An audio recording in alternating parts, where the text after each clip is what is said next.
Okay, we are live, guys.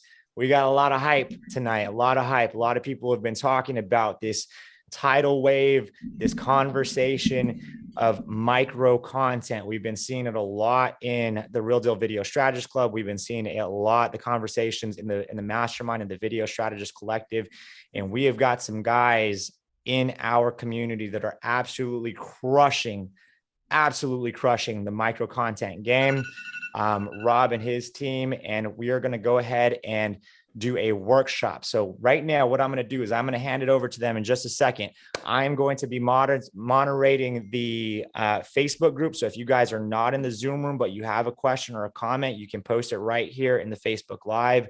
For everybody that's here in the Zoom room, if you guys have a question or want to ask something or a comment, raise your hand, use the emoji. Mark is going to be moderating the chat here.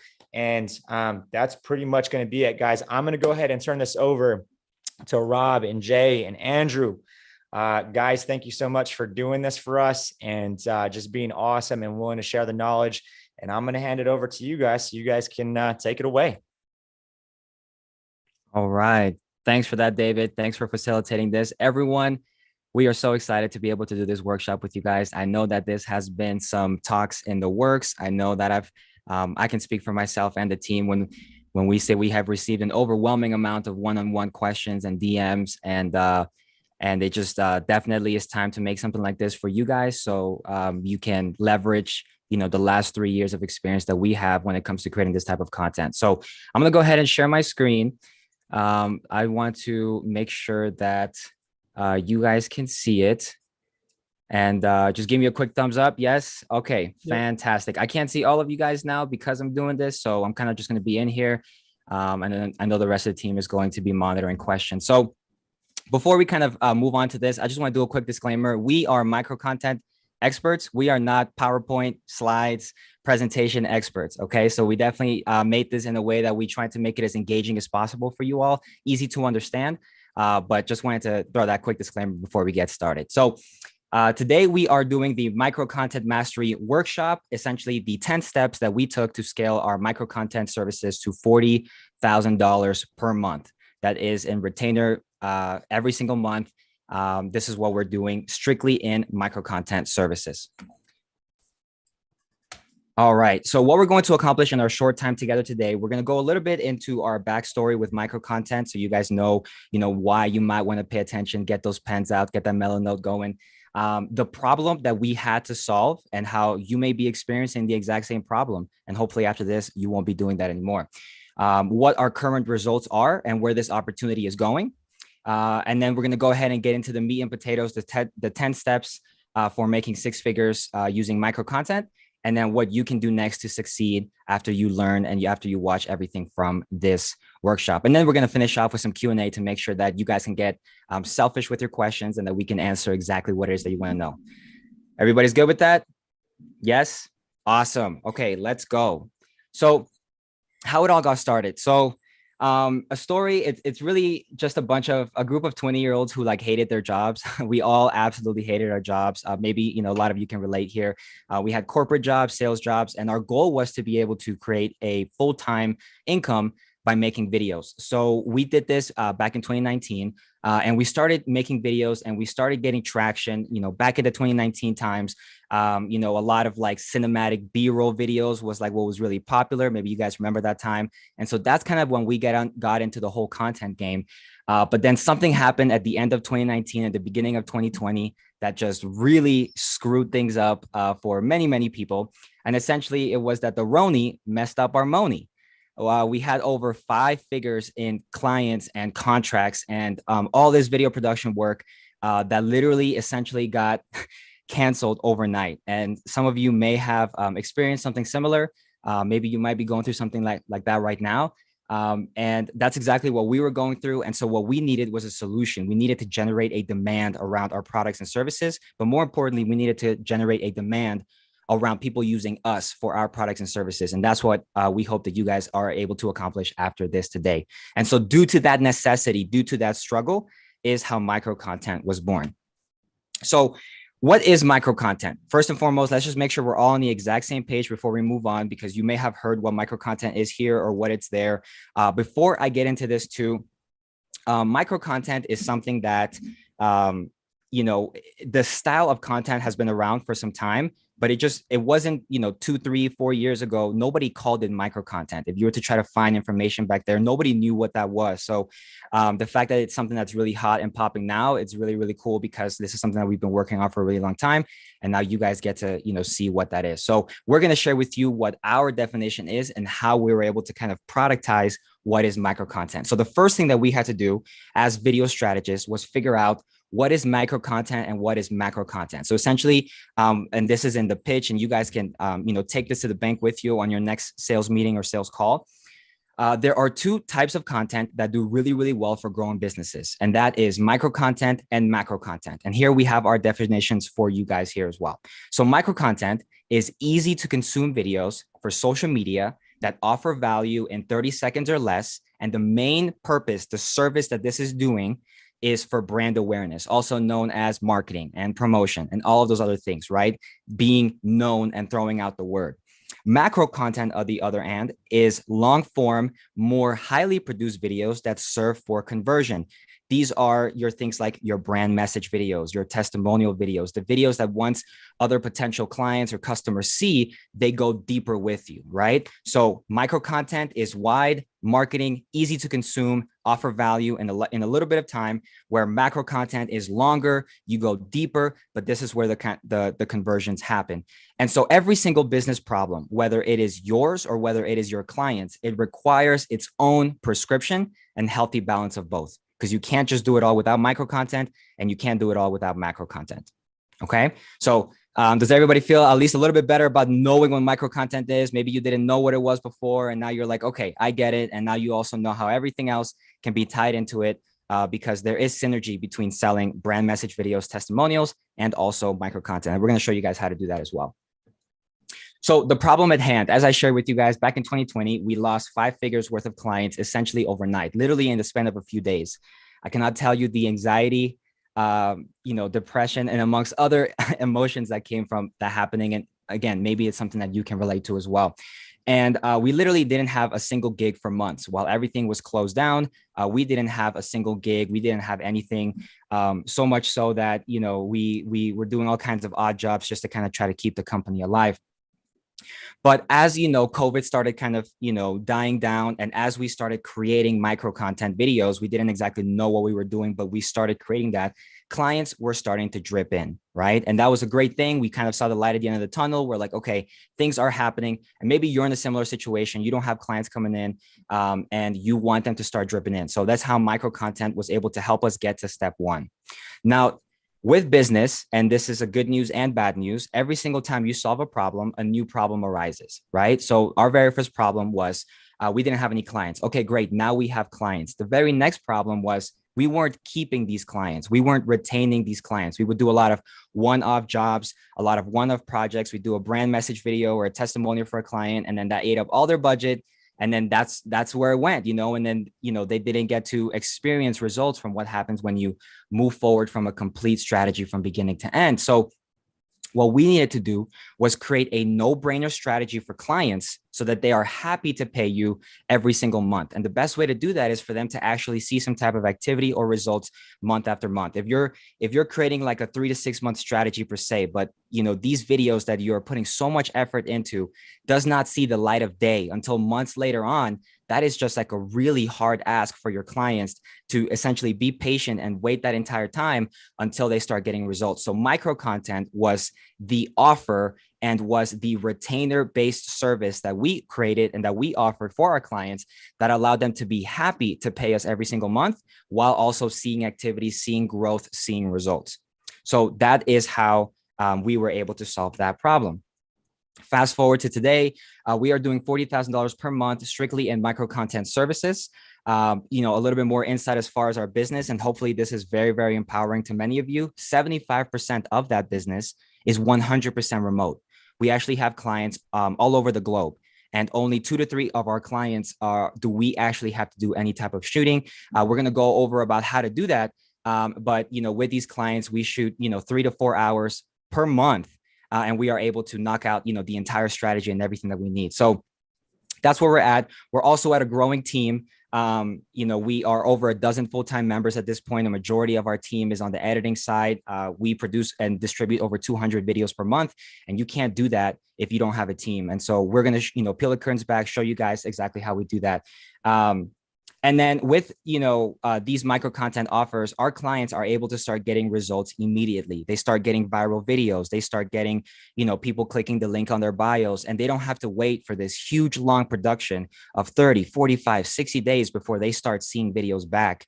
And then start implementing, because again, the thing with macro content is people still need to see it. So if you make a brand message video, but nobody sees it, how much value really is that, right? But if you're helping clients create micro content that is being posted daily, semi-weekly, whatever cadence you have, they are able to start seeing growth immediately. And therefore the likeliness of them staying with you and paying you month over month just drastically increases. And then when you have a happy client month one, not only are your referrals going to go up, but again, your retention is going to go up. They're going to stay with you longer. They want to keep paying you more money. They want to, you can do more upsells. They want to do more work with you. And it just ends in a fantastic relationship between you and your client.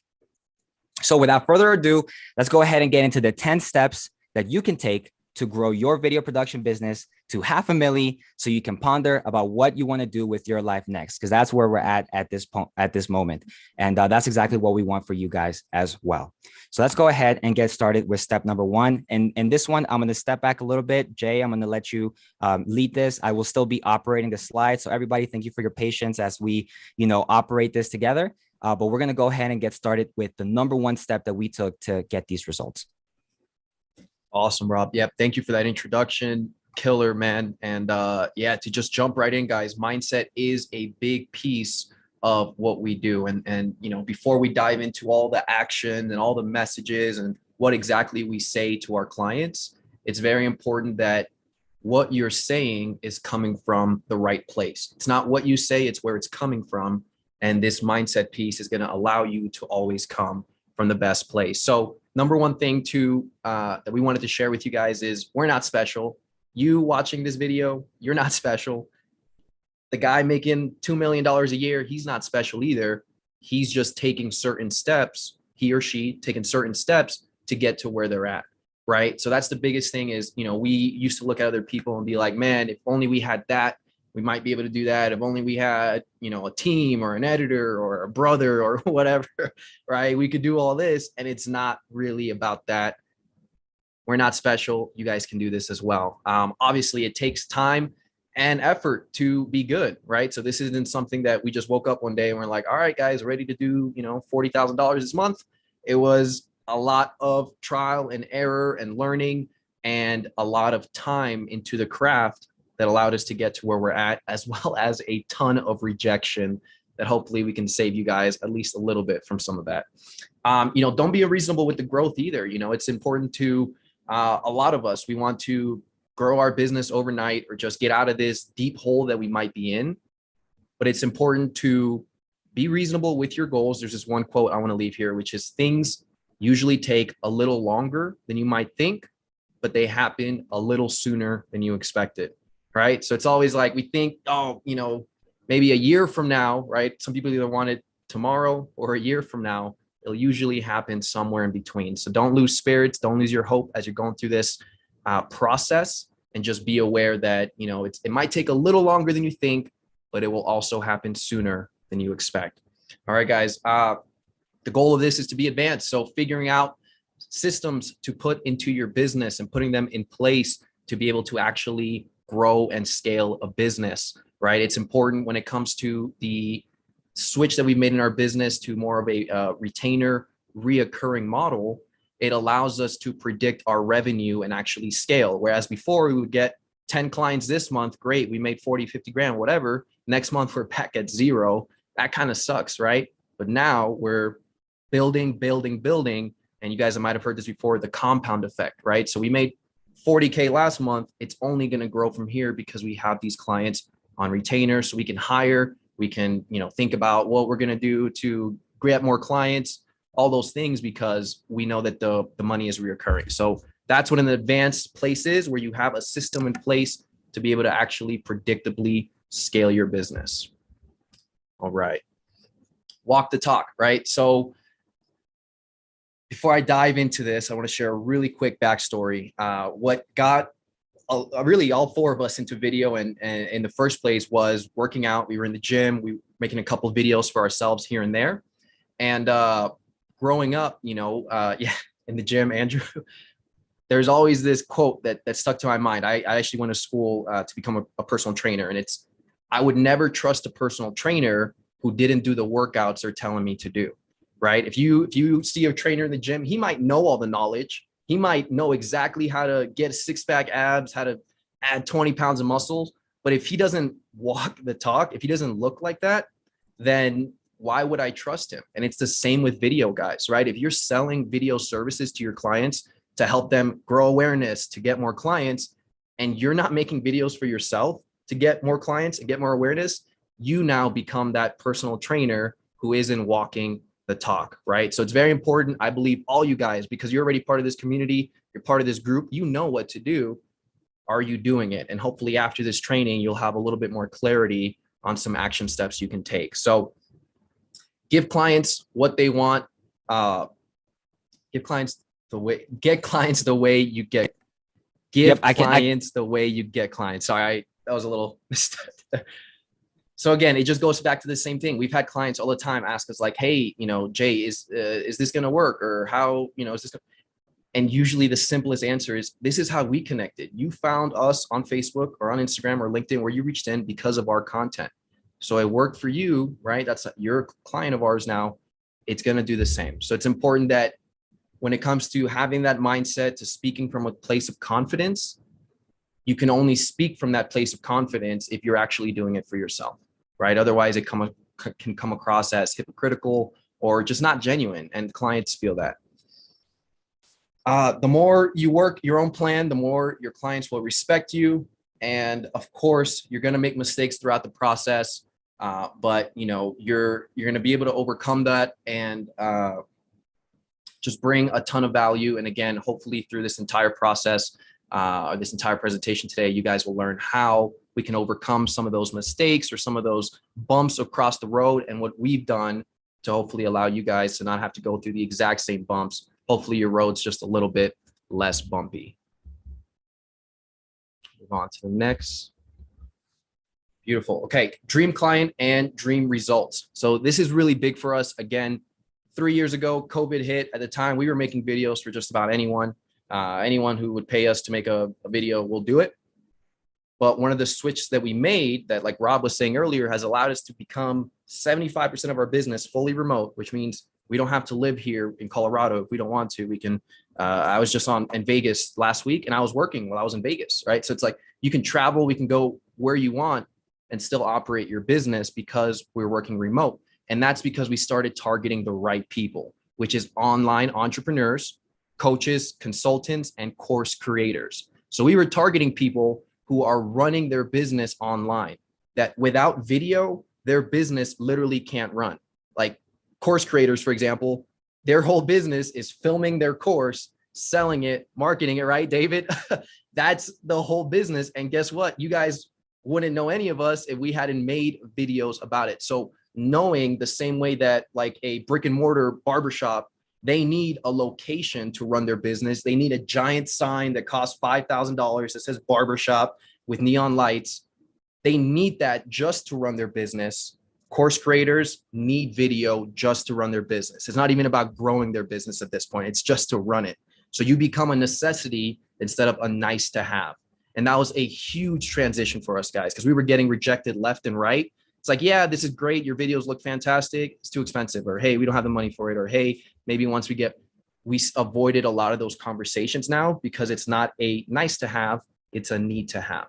And that was a huge, huge change for us. So knowing who your dream clients are and knowing that you can provide them with the results that they want, which every online entrepreneur has two goals. They want to grow their brand awareness and they want to increase their revenue, right? So through content, you do that.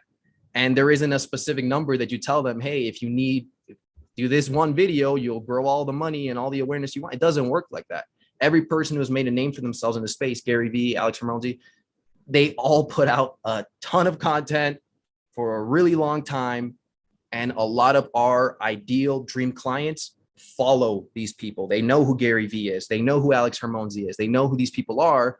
So we don't have to, I guess, sell that as much as we used to, because they already understand. They're already there. This is a need to have, not a nice to have. So just wanted to make sure we really drive that deep, because you can have the perfect video, you can have the perfect messaging, but if you're not talking to the right people, it's not going to create the same result. Okay. So service providers that require expertise as well. Obviously, real estate agents, authors, lawyers, chiropractors, dentists, anyone who's an expert in their space that could provide value online through content.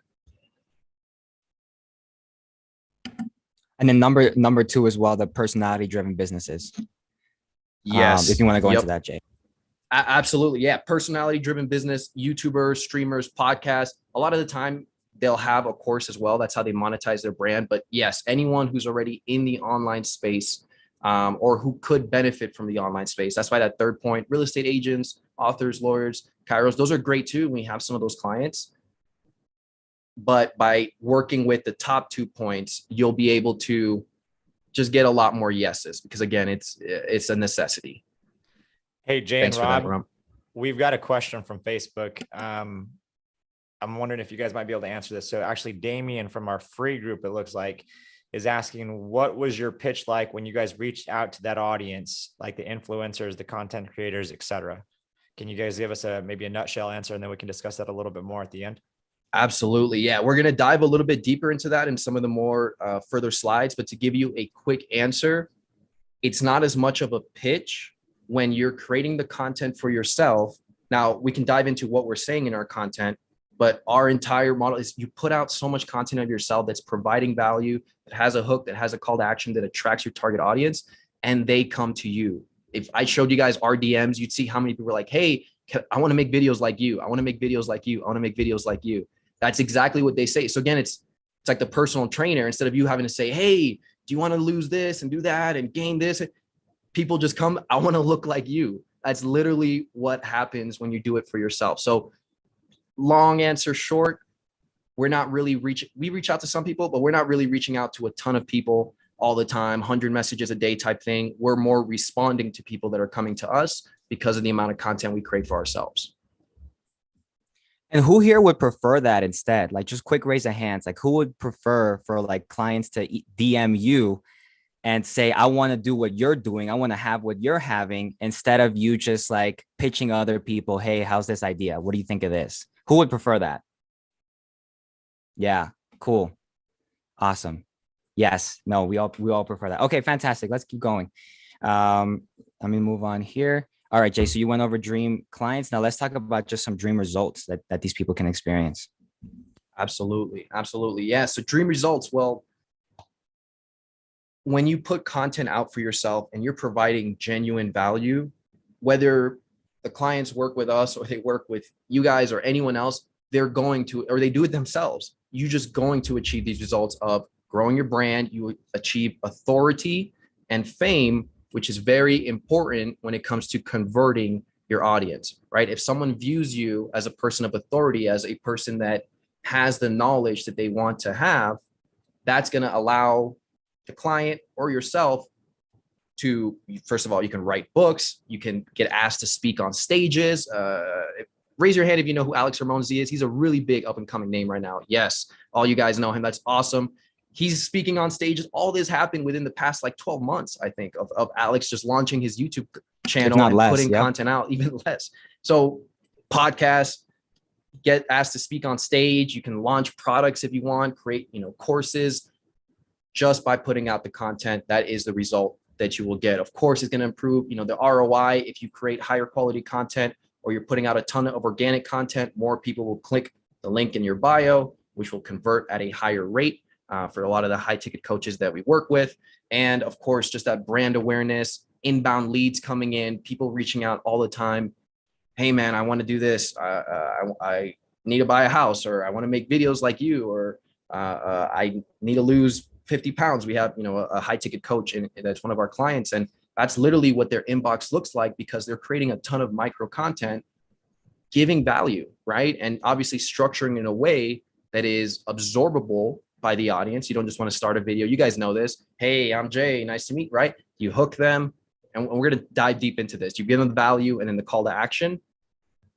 By doing that, it's just natural for people to come in. It's 1 + 1 = 2. It's the law of the universe. It's inevitable.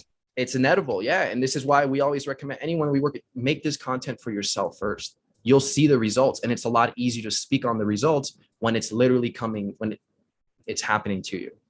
Right. So did you want to add anything to this slide here, Rob? Yep. Just last part. So obviously you guys can, you or your clients can get massive ROI, whether it's, financial or in your guys' case, you're going to grind it out to create these types of videos.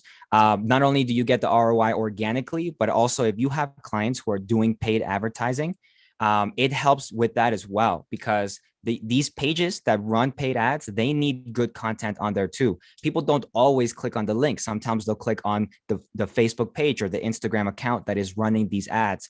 And if you have all of that great content on there already, not only is it going to be easier for retargeting and for nurturing and trust and all of that, but it's just going to add a whole nother just like level of ROI if somebody's already doing paid advertising as well. So these are also other, potential clients that will be able to see the results in more than just one way. That was pretty much it. Okay. So step number 4, this is the lead generation. Do you want me to take this one, Jay, or you want to wrap this one up?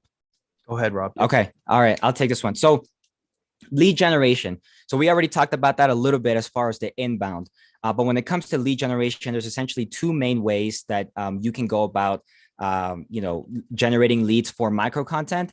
And in both of these ways, micro content only helps you. Like, it helps you and it also helps your clients. So if your clients want to get clients or customers inbound, or students, whatever it is that they're selling inbound, it's going to help them. If they do outbound, if they do outreach, it's only going to help them as well. And here's why. So with inbound, number 1 is you win with volume and you win with consistency. And it's not just about creating the content. And this is where the strategy part comes into it. Yes, you help people structure their videos, but you have to be able to help them optimize the rest of their social medias and all of these other things in order to convert, right? Like, you can run paid advertising, all you want, but if your landing page is trash, it's not going to convert. You're not going to get sales. So it's the same thing. You can make all the micro content that you want, but if your call to actions are not on point, if your link in bio is not strong, or you don't have something that says DM me, if your profiles are not optimized, if you don't have any of those things, then you're going to miss a gap. And, creating micro content is not a one slap solution. It's just solving one problem at a time. Okay. Are we getting people to watch our videos? Great. Can we get them to follow us? Okay. Next step. Can we get them to click the link in our bios? When they click the link in our bios, do we get their information? And it's a process of getting business. And when you explain that to a client, it's going to make sense to them as well. So this is just kind of like the other side of that. So that's how you deal with inbound. You create strategic content that attracts your audience. And then because you have all of your other conversion metrics already handled, that's why they're going to be able to DM you and you're going to get leads that way. The second way is through outbound. So what you're going to do is strategic outreach, right? But instead of like just cold emailing a bunch of people or just like cold calling a bunch of people, you want to leverage your social media, because if you already have a bunch of micro content on there and you reach out to another page via Facebook, via LinkedIn, via Instagram, and they see your message and they're like, what is this guy or what is this gal all about? And they click on your profile, they see all these other videos that are going to be able to help nurture them, sell them, and make sure that they feel like you are the real deal. So this is what you want to do when it comes to outbound. If you have a certain dream client that you want to get after, I know that's an exercise that is very common here in this community. It's like, what are your dream clients? Then set up your social medias and your content and your micro content so it attracts these types of clients. And when you reach out to them, it's going to be world different than if you cold called them, if you met them at a networking event and they just can't see all the other work that you've already put in. That is going to help convert them from not knowing anything about you to like, oh, maybe I should entertain this conversation. So those are the 2 ways that you want to do the lead generation, and how micro content helps both of them, inbound and outbound. And you can help your clients do exactly the same thing. So what are some like actionable steps for you to do? So number one, create your first batch of micro content. Like you can literally, you don't have to create one every single day where you script, film, edit, and then do the next thing the next day.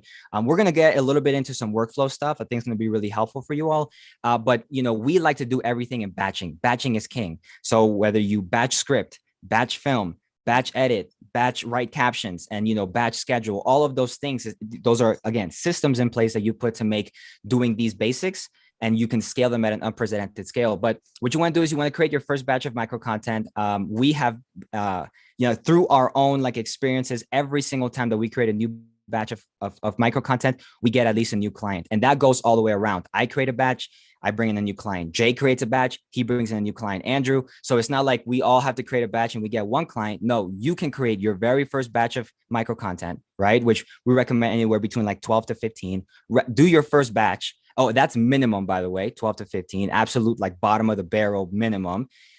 You create your 12 to 15 and you either will get inbound leads, just from creating that and having all your social medias, done strategically, or after you create that batch, while you're getting inbound leads, you can do strategic outreach and you can leverage all of these, all these videos that you made. And it's just going to take your authority and your status and your positioning to the next level, because that's the only differentiator between all of us whenever we get into that sales meeting or that sales call is what is our status, what is our authority level in comparison to every other service provider that may do something similar to us. So that's what you want to do. And then as far as, the outreach, something that we actually literally sat down and did it. And we started, actually closing and nailing clients from our Dream 100 list is create a Dream 100 list, right? Like, of course, ideally, you're going to create content and people are going to come to you and you're going to say, yes, I'll make videos for you. But who are your dream clients? Right? For us, it's definitely like business influencers, huge, course creators. A majority of our clients have a huge following on Instagram. And that's because those are the type of people that we want to work with.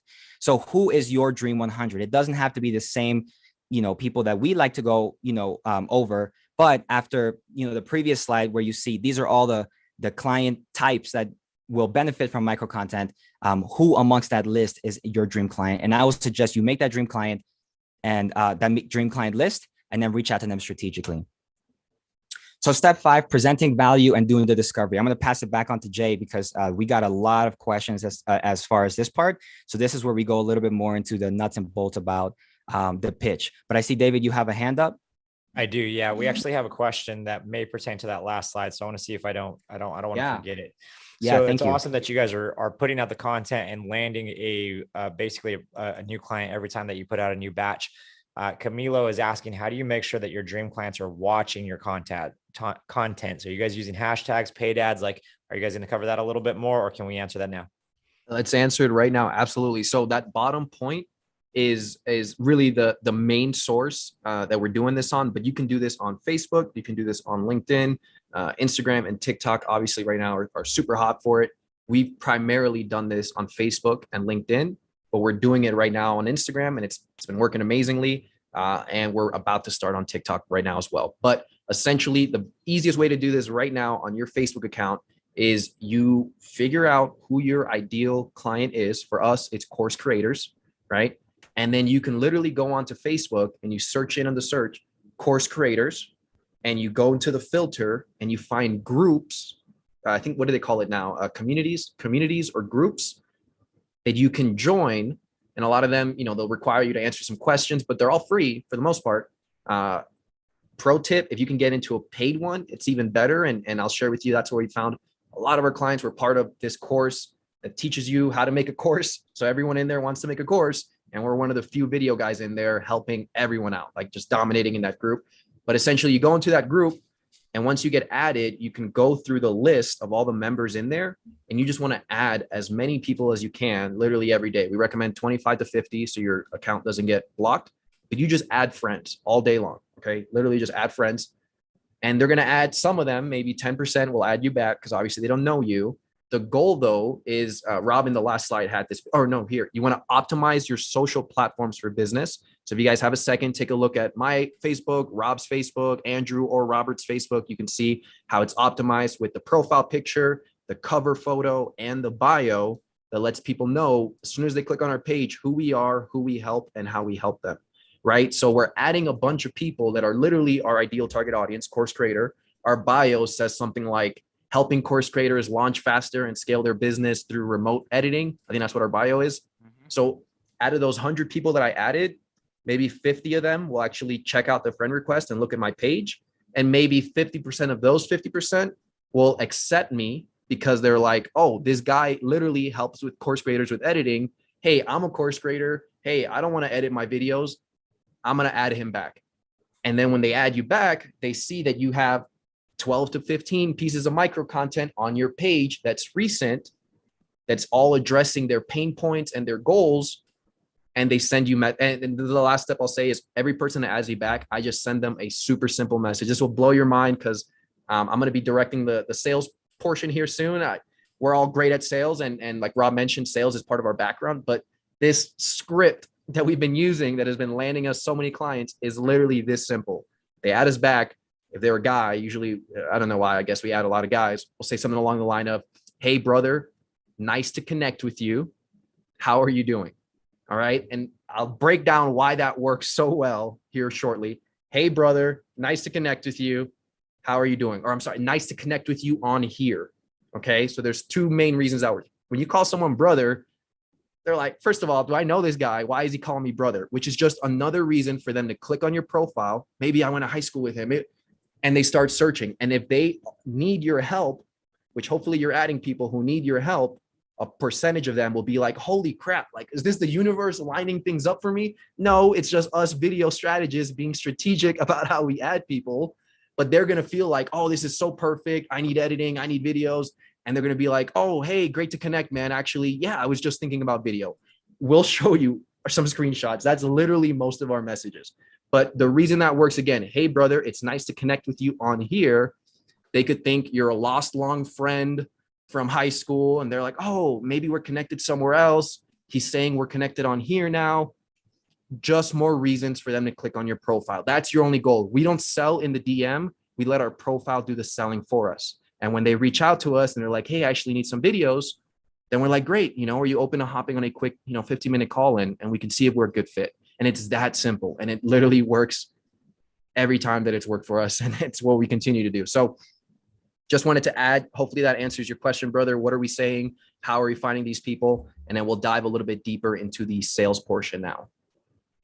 Thumbs up if that was helpful, guys. Who found that helpful? All right. Love to see that. And who wants to sell that way too? Instead of sending cold DMs where you're pitching, you're actually like making somebody's day better and they're coming to you. So this whole strategy is a process of, again, elevating your status into a way where people are coming to you. And you're doing this, of course, in a wholesome, humble, legal, moral way. But, you're not out there doing an outbound, hey, I make videos, let me make a video for you. That is, that's how you follow along with all the other, direct response, cold outreach guys who have to hit 1,000 numbers every single day in order to get some responses. Instead, you are, building, clientele, you're getting people to come to you and you don't feel all gross and salesy and pitchy and, all of that. Like maybe you guys might have experienced that before when you get really hungry and when you need a client like right now. Right. So anyway, Jay, that was fantastic. Yeah. Even worse, you get rejected. They're like, oh, like, why are you pitching me in the DM? Like, I hate this. I'm not going to add you back. Who's experienced that? I know we have for sure. And that's why we switched a lot of this messaging to be super non-intrusive, super friendly. And some people leave us on red. That's fine. But the right people do message us back. So just wanted to add that there. Totally agree. And guys, it's the best way that we found. It's just the most natural. You get on those calls and these people feel like they already know you because they've watched your content. There's almost like that celebrity effect that happens because they're like, holy crap, I've seen some of your videos. I already know. It just makes the sales so much easier instead of coming from like, hey, knock, knock. Do you need a video? Like, so much better, guys. So, okay, we'll go on. Step number 5 out of this 10-step process is the presentation, presenting the value and the discovery portion. All right, guys. So diving real deep into this, understanding what is valuable to them is the most important thing. So there's really 2 main things they're going to want. It's either going to be brand awareness or increasing their revenue. All right, guys. So a lot of you probably start your sales conversations like, hey, so what is the goal of this video? Right. And just one little tweak I'll give you right now. This is a golden nugget. It's helped us so much is give them the option. So, hey, Mrs. Jones, what is your goal for this video or for these videos? Is it to grow your brand, to increase revenue? So you're already giving them options, which obviously you guys know that's exactly what video does. It helps you grow your brand and it helps increase revenue, right? But you're presenting it. And the last thing I'll share is I used to work at a gym. I think I shared that with you guys, right? Fitness is kind of what got us into this. A lot of the sales guys at the gym would struggle with closing people because they would say, hey, what's your goal, Mrs. Jones? And guess what? Mrs. Jones doesn't want to tell you that she needs to lose 50 pounds before the end of the year, or that she can't play with her grandkids because she's tired. She doesn't know you. She's not going to tell you that. But when you ask Mrs. Jones, hey, Mrs. Jones, what's your goal? Is it to increase muscle, to lose body weight, body fat? You give her options and she's much more likely to go to one or the other, right? And that allows you to keep the conversation going, right? Because when you ask someone, what are your goals? How many times have you guys heard, oh, I just want to make more money, or, oh, I just want a cool video. And that's like the worst clients when they want a cool video, because guess what? Your video will never be cool enough for their expectations, because what does a cool video even mean, right? So give them the options, brand awareness, increase revenue. It's just going to make the sales portion a lot easier. Another huge question to ask, what do you look for in a video partner, right? The way we present this, if you guys are taking notes, write this down. What would be an ideal relationship with you and a video editor or a video partner? You literally want to ask them that, because they'll tell you, nice one, Alan. They'll tell you exactly what they want, right? So instead of you saying, hey, Mrs. Jones, we do micro content, we do testimony, we do this, you just ask them, what would be an ideal situation with you and a video editing partner? And they're literally going to tell you how to be the perfect partner for them. So that's huge. What do they look for in a video partner? Dream outcome, the relationship, obviously. How do they plan to monetize? This is big, guys. So a lot of you might not have a ton of clients at the moment. We've been there. We were just there a few months ago. I mean, clients come up and down, right?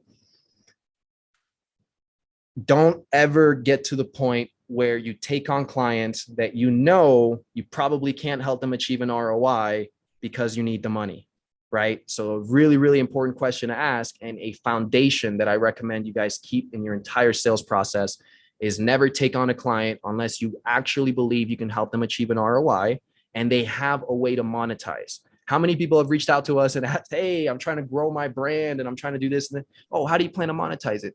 Oh, I'm just trying to get followers right now. And don't take those people. I promise you don't, unless they have a really successful other business that's going to fund this new venture. Don't take those people, because they will be the biggest headaches. You want to work with people that already have a way to monetize the content. So that means a course, coaching offer, a product they can buy after watching the videos, right? You want to make sure they have a way to monetize. And then of course you want to ask them, what was their experience? What is their current experience with creating content? Have they made videos before?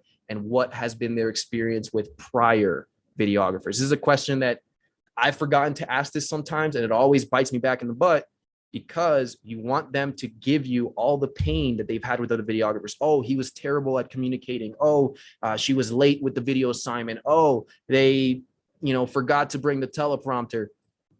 Now, if they hire you, don't do those things. Even if you're usually a little bit late, even if you usually are a bad communicator, if you want this client, you better fix that, especially for that client, because they told you what they want. So you want to ask them, what has been a prior experience with other video people? What did they like and what didn't they like? That's like, if you guys are writing this down, that's a really, really important sales question to ask during the discovery process. Go ahead and move on. And then of course, we want to be the one-stop solution. So we don't want them to have to go through us and then also have to find someone else to do this and we want them to work with us, and we're the ones who go find filmers if we need, social media managers, editors. We do that for the client, right? So you want to be the one-stop solution to help them, two goals: increase revenue and build brand awareness. That's their goals. It's not make X amount of videos. It's to do that. And they're hiring you to help you achieve that. So you got to figure out the how-to, which we're going to dive deeper into. Another important piece is long-term relationships and long-term goals. We don't work with any people who don't have long-term goals. We have worked with them and it sucks, right? So it's very important that you communicate these things during a sales presentation when you ask them, hey, Mrs. Jones, is this project or this videos you want to do? Is this a long-term thing? Do you see yourself growing your brand for the next year, 2 years, 10 years, or is this just a one-off? That's another, if you guys are writing that, that's exactly how we say it. And most of the time, especially when you ask that way, they'll say, oh no, this is a long-term thing, right? So they almost want to qualify themselves. Even if they thought in the back of their mind, maybe they're 50-50 about it. They're like, oh, I want to try this out.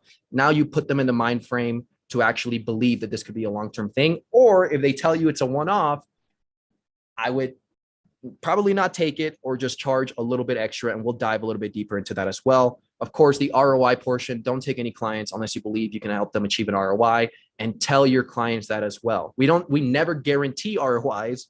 It's one thing. Don't ever guarantee an ROI. We've done that and it sucks. But you want to tell them that, and this is the exact verbiage we use, Mrs. Jones, we don't take any clients unless we believe we can help them achieve an ROI. Right? Just because you believe in something doesn't mean you know it, and it doesn't mean you guarantee it. How many people believe in a higher power, afterlife? Can you guarantee? I don't know. None of it, right? Anything could happen. How many people believe that they're going to be able to play, get married and this? Shoot, anything can happen. We don't know anything, but it's good and very important to say the right words, right? And genuinely mean it. So don't take any clients unless you actually believe that they can achieve an ROI. And how do you determine if they can achieve an ROI or not? Don't take any clients that aren't selling products, at least is our rule, from at least $1,000. I mean, 500, I guess, would be the bare minimum, but like 500 to 5,000 will be the goal. Because if you can get them one client that month, it's already paying for itself, right? So your goal is to get them, if you can get them 1 to 2 clients, it pays for itself. If they're selling $5 t-shirts, that might not be the best fit unless they have a huge social media following and it actually works for them. You just want to work with people that are talking big numbers, because video is an expensive thing. Video is not a cheap thing. So you want to make sure you're talking with people that are also used to selling expensive things. Sustainability is huge. So we always, tell our potential clients, it's all about sustainability. When we start talking budget, which we'll dive a little bit deeper in here in a second, is, Mrs. Jones, the way we work with clients is on a sustainable monthly retainer, right? So what that means is we want to be able to help you accomplish your long-term goal, and we're going to help you get there, but we want to make sure that the journey is sustainable. So I don't want you to tell me that you can do $10,000 this month, but next month you can only do $500. Let's just meet somewhere. Let's do $3,000 a month, right? So it's all about sustainability. Even if they have the money, they're like, hey, can I just pay this up front? You can do that, but I would really, really recommend to just break it down for your clients. It just makes it more sustainable. It makes it easier for them. And for you as a business, it allows you to be predictable with the revenue that's coming in. Last part, make them qualify themselves. So again, we already kind of chatted about that, but after you ask them, what is your ideal relationship with a video person? What has your prior experience been? What did you like? What didn't you like? All that stuff. That's when essentially what they want. Okay. And the way I think about this, anyone out there has dated a person in their life, I hope you have, I believe you have, right? I have not dated too many, but when you do, it's almost like you want to ask them, what are they looking for in a partner, right? Because then after you hear what they want, you can fit into that mold if you choose to, right? If you choose to. You don't have to, of course. The goal is that they tell you what they want and you're like, holy crap, this is actually exactly what we do. And then it feels like a perfect relationship, right? That's like the ideal situation. But you never want to tell them what you do first without hearing what they want, right? Because you get them to tell you what they want, then you're like, okay, do I even want to take this client or not? And once you choose that you do want to take this client, that's when you run them through your process. So Mrs. Jones, this is how we work with our clients, right? This is our process. We told you it's on a sustainable monthly retainer. So an ideal situation for us is at the beginning of the month, we get all 30 of your videos, right? 2 weeks from now, you're going to receive those videos. During the 2 weeks, this is what's going on, Mrs. Jones. The beginning part, as soon as you send all that raw content, we have our sifters. They sift all the content together, take the ums, the buts, the pauses, all that good stuff.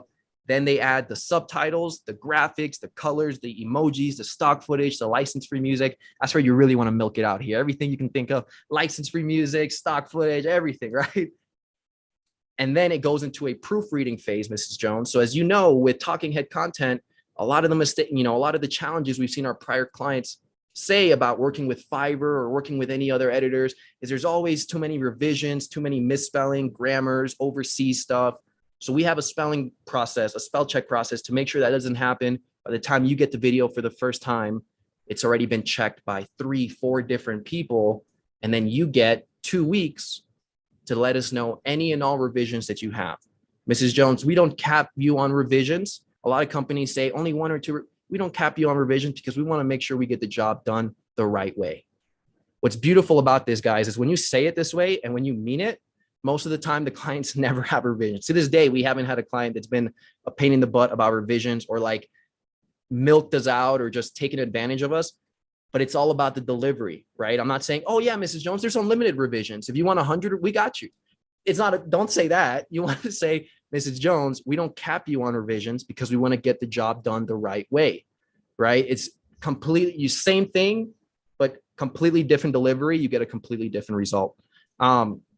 So yeah, this is how we work. This is our process. You have 2 weeks. And then the next month, we just start all over. So that's the exact thing we say to everyone. It's incredible. The clients love to hear that because they know that it's being worked throughout the month. They know they only have to really work 1 day of the month to get you all this content. And then they feel like, okay, he's not capping me on revisions. He's got a process. Shouldn't be too many misspells. This feels good. I'm comfortable with moving forward because this person has a process, right? And that's a huge, huge difference as well, guys. But before we were just like, oh, you want this video? Sure, we can do that. We might have to. We have a process now, guys. And I highly recommend, even if you don't have a process, use the process we're sharing you. And even if you're the editor, spell checker, sifter, still say that it goes through that process, right? Your goal obviously would be to hire people at some point to do all those roles, but it still needs to go through that process so that Mrs. Jones feels comfortable handing you money every single month and feels like it's going to a good place. This isn't just, a bunch of college 20-year-olds taking her money. Like this is a legit business. This can give me a predictable outcome every time. Like when you go to McDonald's, you get a burger every single time. It's predictable because they have the systems in place. So that is a huge thing that obviously allows us to help to sell more. And it allows us to help them qualify themselves because they're like, oh, wow, these guys do this all. This is exactly what I was looking for. I want in on this. And then we have the money conversation. So was there another slide after this, Rob? Yes, yep, there is. Yes, perfect. We'll dive into this next one. All Before we right. do though, guys, what questions, David, do we have any questions we can answer real quick? Dude, there's a ton of questions. There's a ton of questions on Facebook, but let's get some questions from the Zoom room. So if you guys have a question, raise your hand and we'll get these guys to answer it. Raise your emoji hand. Not your hand. No way. We don't have any questions. That can't be. Okay, Alan's got one. Looks like Alan's raising his hand. Yeah. Okay, let me go ahead and you can unmute Alan. What's going on, y'all? What's up, bro? Hey, Dave. What up, I've been in the chat, but I'm also thinking the questions too. What are some red flags that you guys see when you say, "Hey, this may not be an ideal client for micro content"? Hesitancy to be on a screen. What are some things you're like, okay, it's probably more difficult to walk you through this process, just to be on the lookout for it. Not to say aim to find the nose, but you commonly will find, okay, that's probably a sign we should try something else to start things out. Gotcha. Absolutely. The number one, and I don't know if this answers your question directly, but the number one would be, do they have a way to monetize it? We've had some amazing people. They have the personalities, they have everything. If they can't monetize it, they don't have a product. Everyone wants to have a bunch of followers, but if you don't have a product to monetize it, you won't be able to afford us every month. So we just won't take you. So that's like the number one red flag. Even if they're perfect at speaking, all that stuff, they have great chiseled features in their face, they would blow up. We just won't take them unless they already have a way to monetize the content. Other red flags, I guess, that would make your job harder. And I say this with a grain of salt. I mean, my parents love my parents. My mom, she's a pretty young mom for how old moms can be, I guess. And she is terrible at social media, even her own phone. Like she's just terrible. So what do we look for? It's not about the age thing, but just the experience level. We worked with a ton of, people that are, even like older than my parents, could be grandparents, whatever. And they're so sharp when it comes to social media, when it comes to talking on camera, because they've done it. Maybe they've had sales experience in the past, whatever that looks like. But if you can tell that, man, you're going to have to be on Zoom trying to control their screen and having to do this and that, like it might be easier to let them off if you don't need to take them on at the moment. That's kind of some red flags. Did that answer your question a little bit, or do you want to add anything to that, Alan? Yeah. Rob? Yeah, if I can add something to that real quick as well. Yeah. There's two more other keys that we like to look for as well. One of them is the length of the verbiage that they use. So if they're in a situation where they have goals that are like short term, like this June, I need to sell like 6 houses. Like you're like, wow, your expectations are already through the roof. But if they're talking like 3 months from now, I want to do this, 6 months from now, I want to do this, 12 months, the longer their time horizon, the higher they're like, yeah, that's somebody I want to work with, because micro content or organic content as a whole results compound over time, even though that the cost is a fixed cost, right? Paid ads, and I know we have some, great marketers here, and you have to be, not all of us are a Mark, right? Not all of us are Joel, right? Not all of us can do all that. And so it becomes more expensive to like play those games. Whereas in organic, it's a fixed cost where results compound over time. So if they have like a long time horizon, that's a really, really like green flag, versus if they have a short time horizon, that's a big no-no. And then the last part is also like, do they have like other role models in the space? So again, like if they already know who Alex Hormozi is, Gary Vee, okay, fantastic. If they're in real estate, for example, if they know Tom Ferry, all the big coaches who are always like, you got to make video, you got to make video, you got to make video, then you're like, yo, I'm telling you what Tom Ferry is telling you what to do, right? You got to make these videos. So it's not just coming from me, it's coming from your role models, your coaches that are telling you to make videos. So if they don't have that, if they don't have role models, they don't have coaches, they don't have aspirations, that's also a red flag, because they don't know what's going on in the real world, or at least in social media in the real world. They don't know what's going on.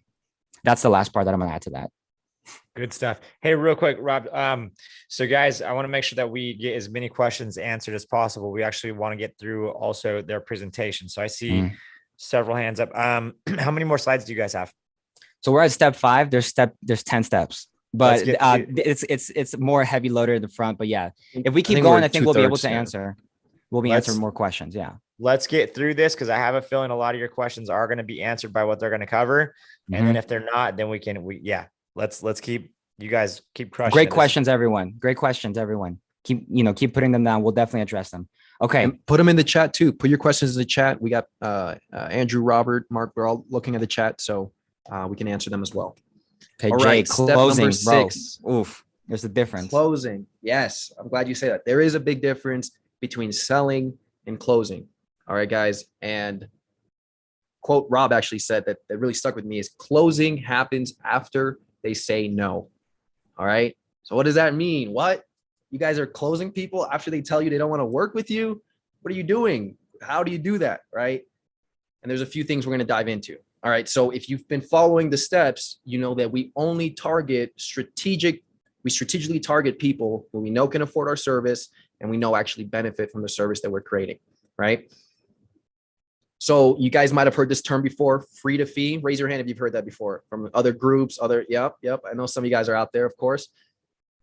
We started our business doing a bunch of free to fees, and it was terrible because we didn't close any of them. We just did a bunch of frees, no fees. Who's done a bunch of frees with no fees? Raise your hand.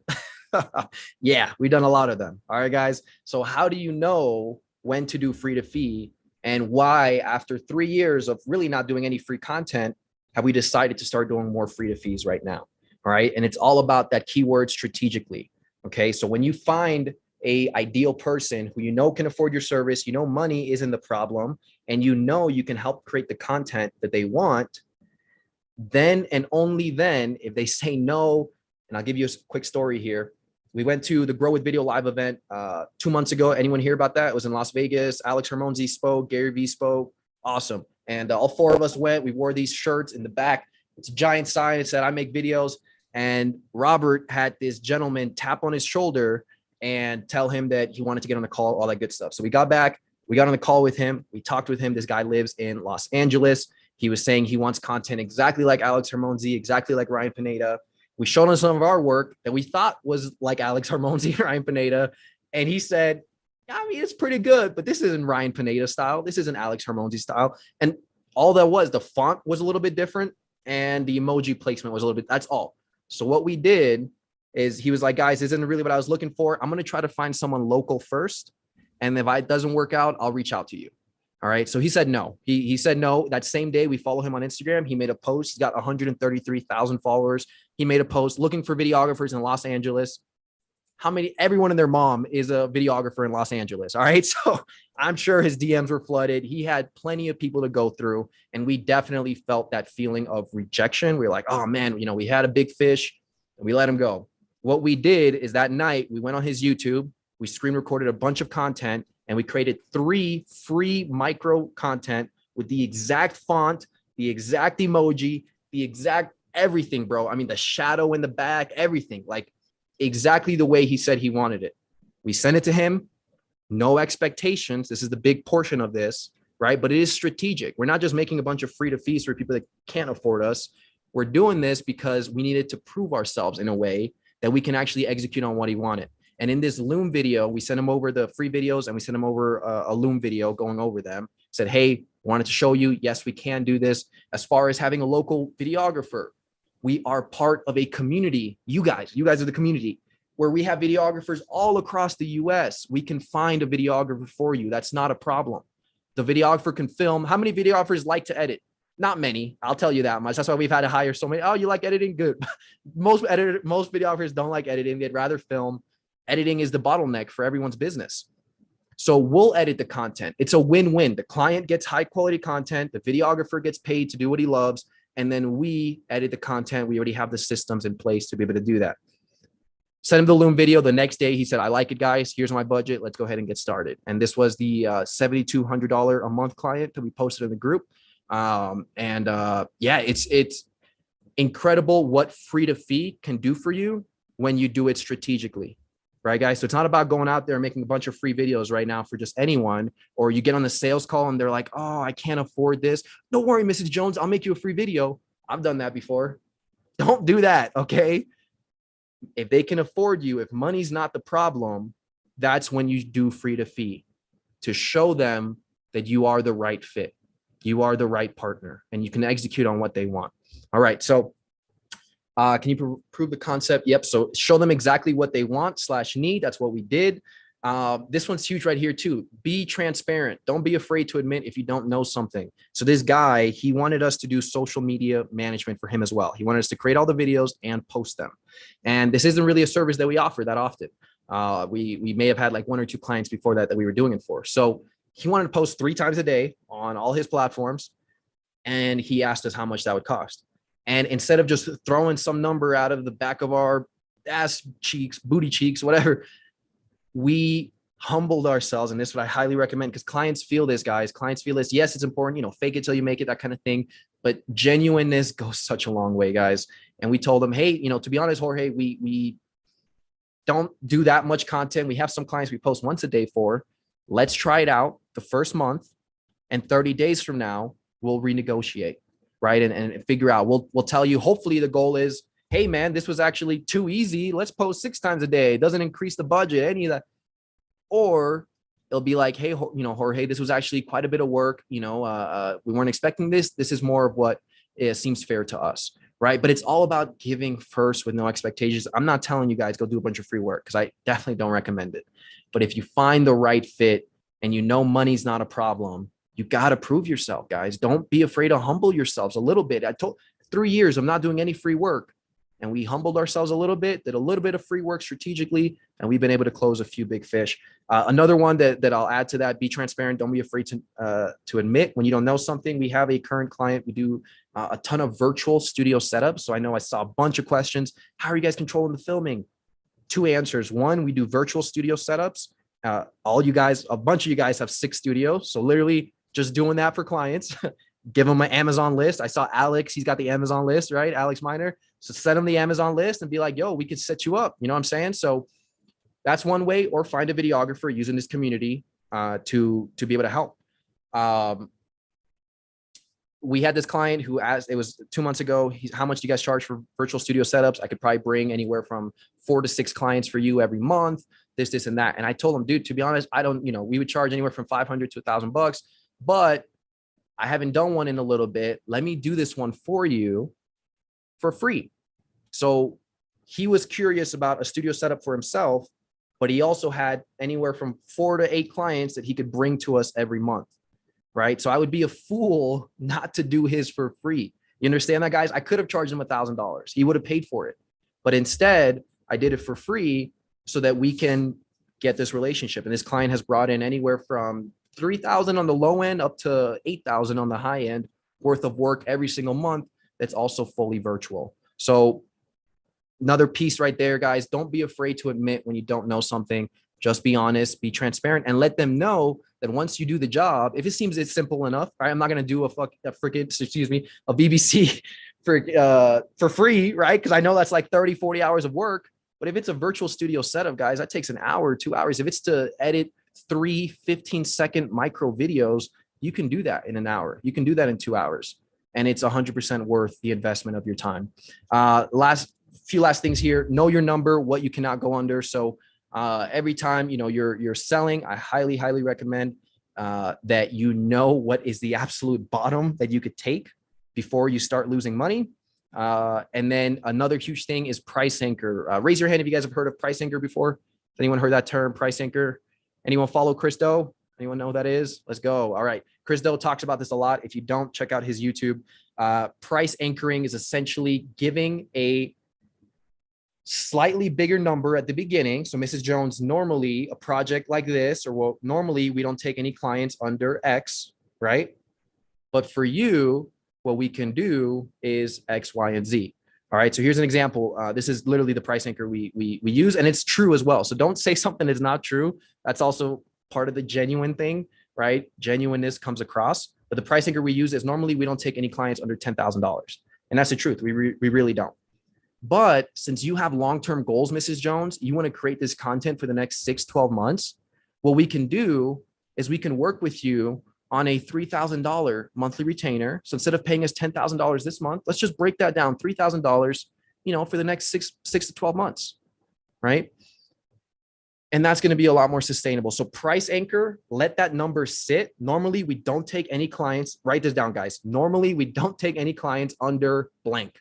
And just say the biggest deal you've ever closed. What does that look like? But for you, Mrs. Jones, since you have X, Y, and Z, since you're an ideal client, essentially, without saying ideal client, we would love to be able to do this for X, Y, and Z. Guys, this has been such a game changer. If anyone sells and you don't use a price anchor and you start using it, I promise you'll see a huge difference. Every time I forget to use the price anchor, I literally beat myself up because I'm like, bro, you just get so much more oh, that's too expensive. Whereas when you just price anchor, it makes it so much easier when you actually ask for the price that you're looking for. So that's another piece right there. No brainer offer. This is kind of some more verbiage for you guys to do. After you ask Mrs. Jones, what is it exactly that she wants? You just rephrase it to her. So Mrs. Jones, if I understood this correctly, if we can create 30 pieces of micro content for you every single month, and we can post them on your Instagram and TikTok, is there anything that would be stopping you from starting today? What would be holding you back from starting today? Is there any reason you wouldn't get started today? Right? And 99% of the chance it's no. Or that 1%, they're like, yes, I just got to speak to my husband. Who's heard that one before? You got to speak to the husband, and that's okay. This is huge, guys. And they used to try to teach me this in like the fitness sales that I did. It's like, oh, Alex Hormozy talks about this too. Like, does your husband not want you to have, be in shape? This, don't say that, guys. I mean, you can if you want to, if you want to test your luck that day. I always say, just do it, Mrs. Jones, because I know that the service we're providing her is so good and the price is so good, and I know she can afford it, and I know she's going to make a bunch of money. Talk to your husband. It's a big decision to spend $3,000 to $10,000 a month, right? So I always tell them, absolutely, Mrs. Jones, go ahead and talk to your husband. When can I hear back from you? When can I expect to hear an answer? So that's how you keep the conversation going, right? When can I expect to hear an answer? Hopefully, though, 99% of people will say, no, there's nothing holding us back from getting started today. Okay, great. Can we get this? If I go ahead and type this in a proposal and get this sent over today, can we go ahead and receive that payment today? right? So can we get this taken care of today? It's a few other ways to say it. This is really, really huge, guys. How many of you have ever closed a deal and you forgot to ask for payment that day, and now 2 weeks go by, 3 weeks go by, you've probably already done some work. Don't do any work until the money is in the bank. This is something we tell ourselves. It's not real until the money is in the bank. Guys, we've had people who have signed proposals, who have signed contracts and still back out. And we don't chase them with lawsuits because I feel like most people end up losing that game anyways. You just move on, learn your lesson. But the lesson learned here is it's not real until the money is in the bank. And always, always, always ask for a full price up front. So Mrs. Jones, the way our process works, you pay us $3,000 today. We can go ahead and get started with you, send over those 30 videos, and you'll have them in 2 weeks. You can't start working until the money is in the bank. Otherwise, you're just risking, man. You're risking your time. So a few ways of getting that taken care of. And then you defining that's, yeah, last piece right there, guys. How do you have confidence when you say these numbers? How do you have confidence that Mrs. Jones is going to go talk to her husband and he's not going to tell her to stop? When you truly believe like you are giving value and you're giving more than you're receiving, it's not on your hands anymore. And the analogy is, are you giving $100 versus asking for $100? Right? There's believe it or not, my brothers and I, we weren't always the most confident guys, and we actually studied quite a bit on how to talk to the ladies. All right. So one of the most valuable things that has helped us in that is, a lot of guys get nervous when they talk to ladies or when they talk to clients or when they talk to anyone. Right. And why? Because you're trying to take value. You're trying to get something from that person. Oh, she's so hot. Will she be my girlfriend? Oh, this client is so rich. Can you pay my bills? When you know that you're actually giving versus taking, obviously you have to receive, you have to reciprocate. You got to give some, receive some. But when you feel in the bottom of your heart that you're giving more than you're receiving, she'd be a fool not to take your deal. That's really it. That's really it. And most people are smart. And that's where you create that irresistible offer, because she can afford it. She's going to make a ton of money and it's going to help her achieve her goals. So that is all for this slide, guys. I think that is all for the sales portion as well. So would love to answer just like one or two questions real briefly before we jump to the next slide. So raise your hands, guys. Send some send some comments. All right, let's go over to Alex Miner. I see you got your hand up. What's up, Alex? I got to ask you to unmute first, Alex. You got to unmute. I forgot about that. There we go. A lot of people were asking you to clarify what you meant when you were talking about people don't have a way to monetize. So can you give some more context to that, some more examples of clients that or potential clients that you talked to and you figured out they didn't have a way to monetize? Like some guys wanted some clarity on that. Great question, Alex. Absolutely. So I'll tell you guys, I just had a sales call last week. This guy, I won't say his name, but he has like 200,000 followers on TikTok. He followed me on Instagram. He's got the blue check mark. He teaches a bunch of stuff in the finance space, specifically like trading and that kind of thing. He reached out. I saw his socials. I was like, yo, this is an ideal client. This guy is on TikTok already. He's young. He's fresh. He knows how to talk on camera. He's doing all this stuff already. He just needs those little tweaks to be improved. Got on the call with him. And when I asked him that key question that I told you guys before, how are you going to monetize this content? Do you have a course? Do you have a product? Do you have a service? He is currently sponsored by some company in the finance space that they kind of do that, but he's not able to monetize it. They just pay him. So long answer short, he has no way to personally monetize the content. And he makes decent money. I mean, he was younger, but he made decent money. And I told him, bro, to be honest, like I would love to help. If you need any questions on camera recommendations or lighting, any of that, I'm here to help you, bro.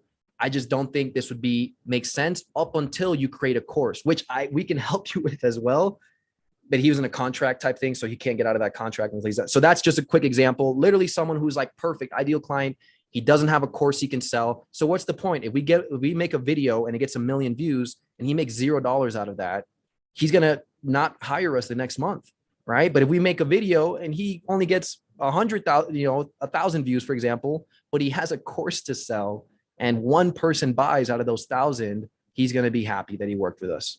Right. So it's all about not even, ideal clients. Yes, sometimes they have the YouTube following and all that. But if they don't have a course or a way to monetize outside of just AdSense, don't work with them. I would recommend that. Did I answer and your question? Oh, go ahead, Rob.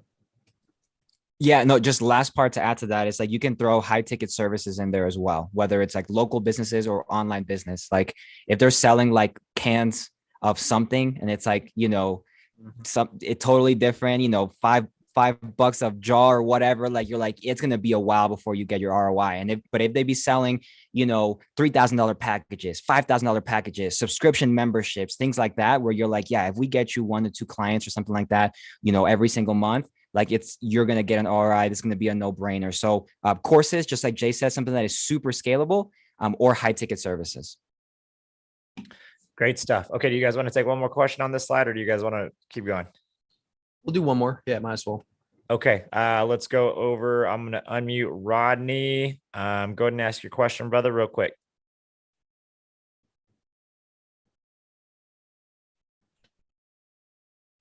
Rodney, you there? I can't hear you. Yeah, my bad. That hand was up for an earlier response or question that they asked. I don't have a question right now. We're good. Okay, let's go over to Dan then. Dan, go ahead and hands went down. Okay. I guess everybody's hand was up from a previous thing. So let's keep rocking. All right, let's keep going. All right, guys, good stuff there. Jay, that was fantastic. Guys, remember, there's a difference between selling and pitching and actually closing, right? Closing is where you get the reward. So let's move on. Okay, so you get the money in the bank, right? Now what? That's like the next challenge, because it's good that you close a deal, but you still need to be able to deliver on that. So that way they can, bam, pay you again next month, pay you again next month. And you do so in a way where, you know, you are able to deliver what they're talking about. So the first thing I want to get you guys started with is, you know, there's this quote, I'm sure you probably already heard of it. Every battle is won before it is fought, and pre-production is no different, right? So you can show up to the shoot, and just because you think you're a video Houdini and you'll scrap something together and it'll be great and it's easy on a client, you're going to find yourself having a very much not so fun time in the editing room, right? You can't fix everything in post, right? You just can't. You can't fix a bad personality. You can't fix a bad answer. You can't fix wishing you got more content. You can't do that in post.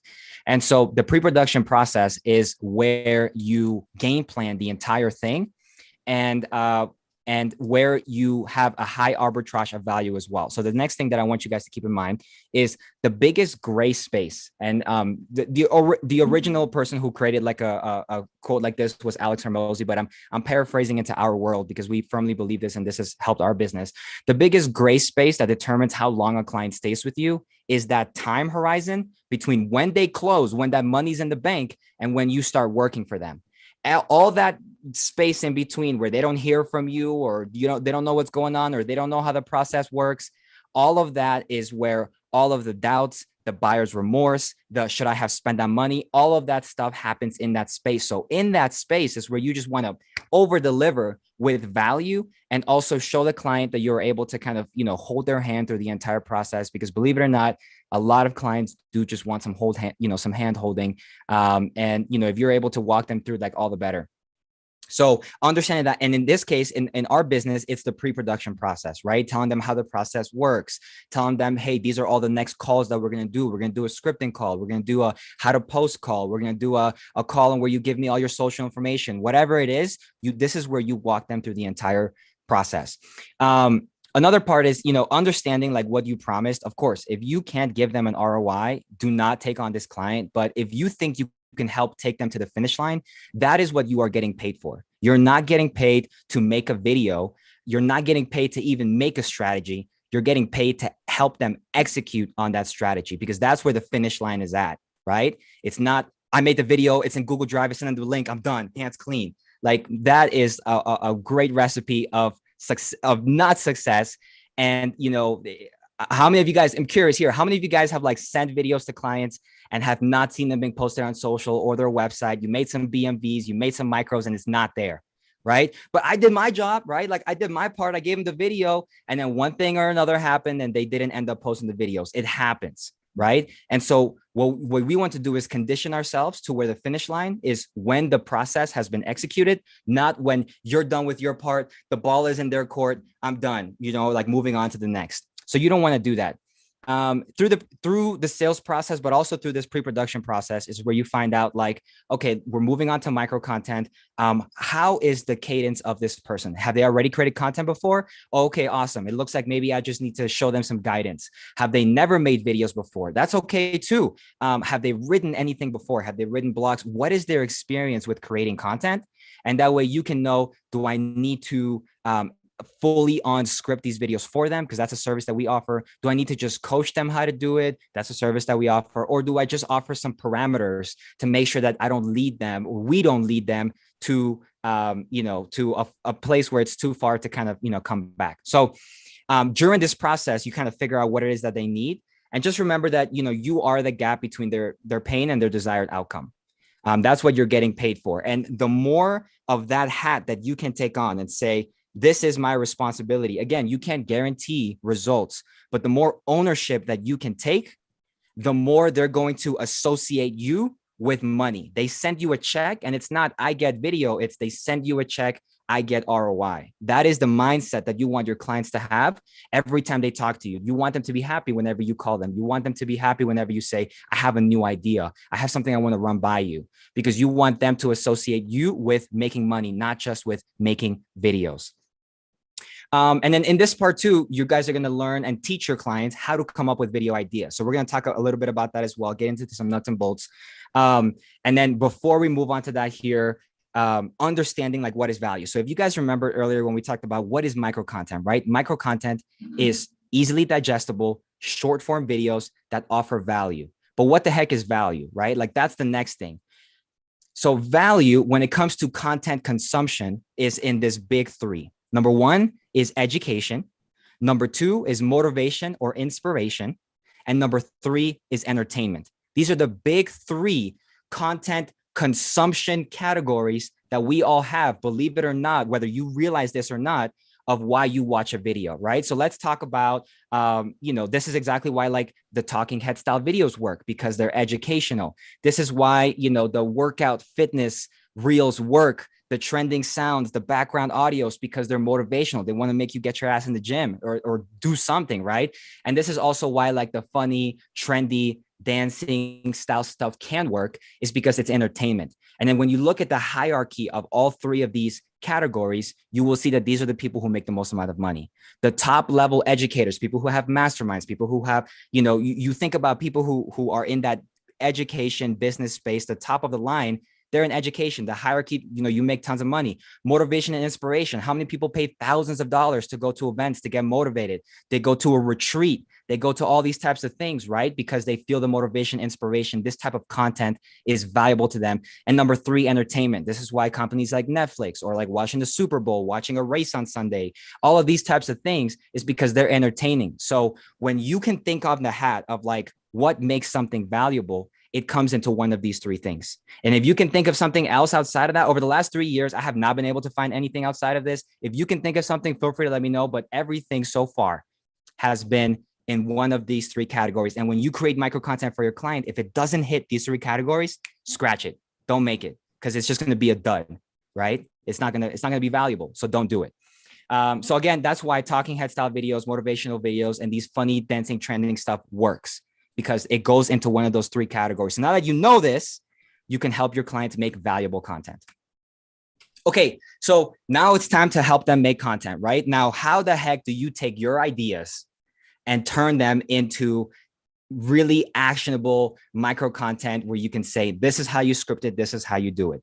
Now, the big picture that you guys know, you can recreate trends, you can do all those types of things for entertaining, for motivational, recreate the videos that do well for workouts and stuff. Follow Jay and Robert if you guys want to know about like some of those like motivational reels. I mean, they kill it with that aspect.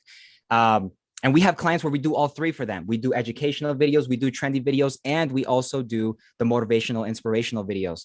But when it comes to the talking head style videos, right, they're an expert. They need to know how to communicate the value of their course or their product or their service.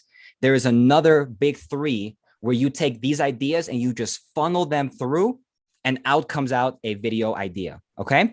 So the big three is number one, how-tos, right? Who here has looked up a how-to video on YouTube? Maybe you see it on TikTok, on Instagram. Here's how I did this, how to education. Bam. Okay. That makes sense. Got it. Can you teach somebody how to do something? Number two, connection. Another word is like personal belief style systems. This is where you get like really, really polarizing. Anybody here have seen like Andrew Tate videos? Any chance like blowing up on TikTok, Instagram, YouTube, Andrew Tate, right? This guy is because he is a king for connection style content. Like he gets people so polarized. You either love him or you hate him, right? Donald Trump is another example. We're not getting political, but we're just talking about, what we're doing here. And then the third one, thought reversal, right? Now, originally we thought it was 3, but over time we've been able to break down that thought reversal is actually 2 different styles of content. There is internal thought reversals and there are external thought reversal style content. Okay. So how do you like start making these videos? How do you structure it into a script? Well, how-tos, number one, is you want to use numbers. It's really, really easy because as humans, we when we consume, we want to know numbers. We like statistics. It's how we like, justify things logically. So it's the number one mistake you're making with your video strategy. The 3 steps to buy your dream home in the next 3 to 6 months. The 7 websites that allow you to scale your course production business, whatever it is, right? The 10 hacks for X, Y, and Z. So this is where you are able to take their client ideas. You know that they're experts and they know all these things. And you're like, okay, let's make some how-to content, right? But the problem with how-to content is that in and of itself, it is not a strategy. You cannot just attract a bunch of people with just information, because if they just wanted information, they would go find it in a textbook. They'd go look for a book. They could do that, right? But they want to see you deliver this information. Okay.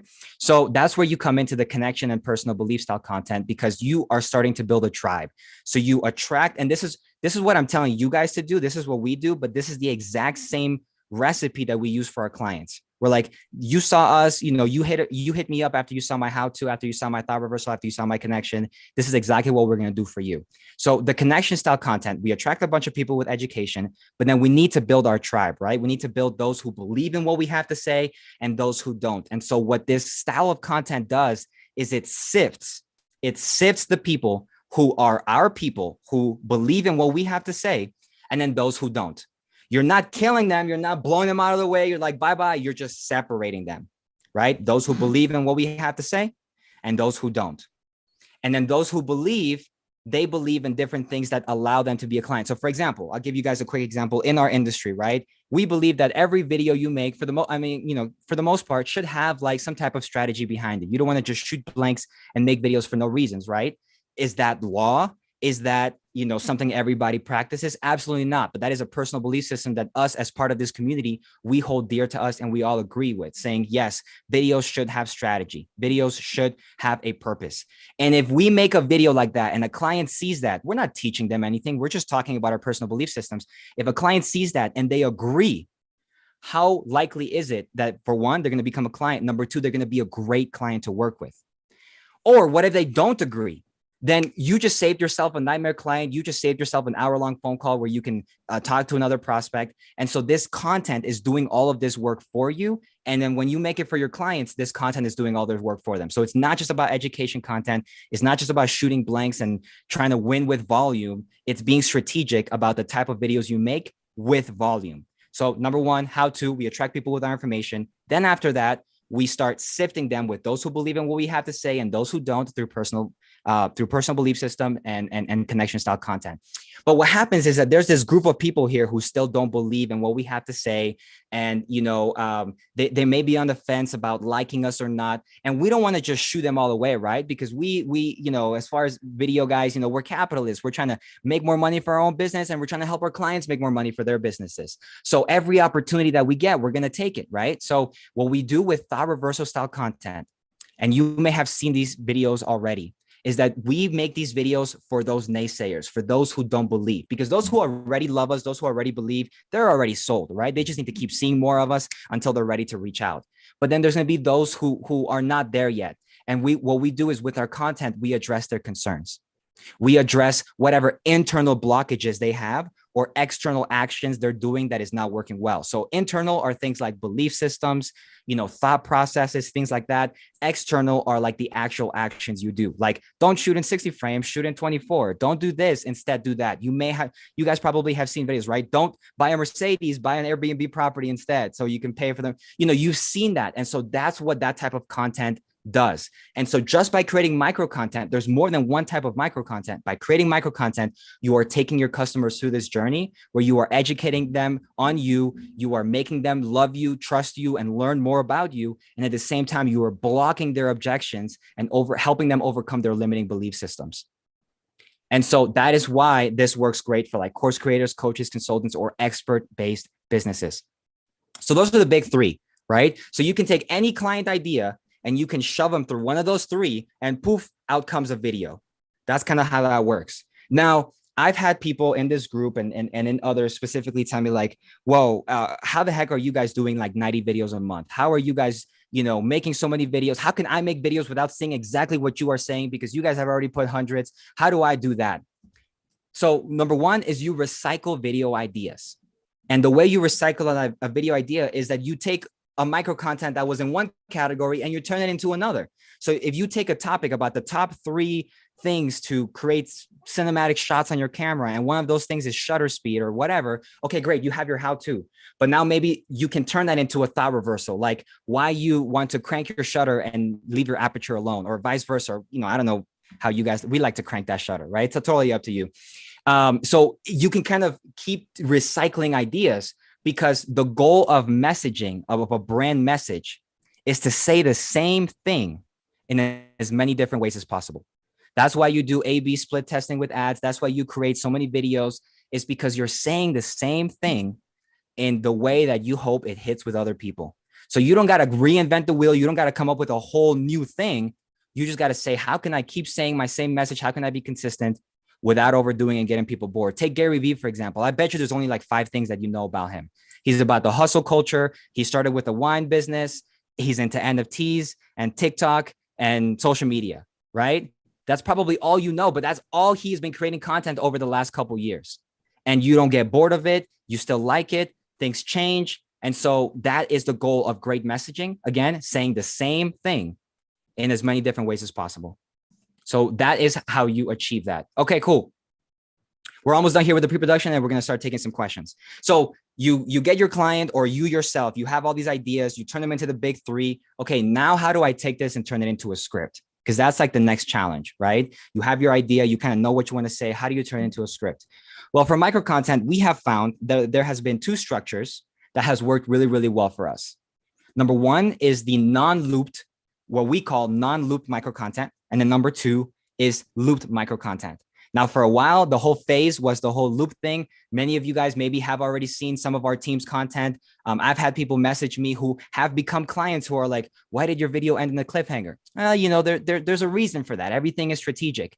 But what you're doing is you're either creating non-looped or loop style videos. So let's hit into the non-loop, because it's a little bit easier to explain, and then we'll move on to the loop. So with the non-looped, what you want to do is you want to break your video into 3 categories. And again, you only have 15 or 30 seconds to communicate this value. So you don't want to say the 10 things that you got to include in your micro content video, because when we're aiming for just 15 to 30 seconds, this is all we want to do. Hook, recipe / value, and call to action. So the first thing we want to do is we want to hook them in. Ladies and gentlemen, if you're taking notes right now, I want you to make sure to write this part down, because I'm going to teach you exactly how to come up with fire hooks.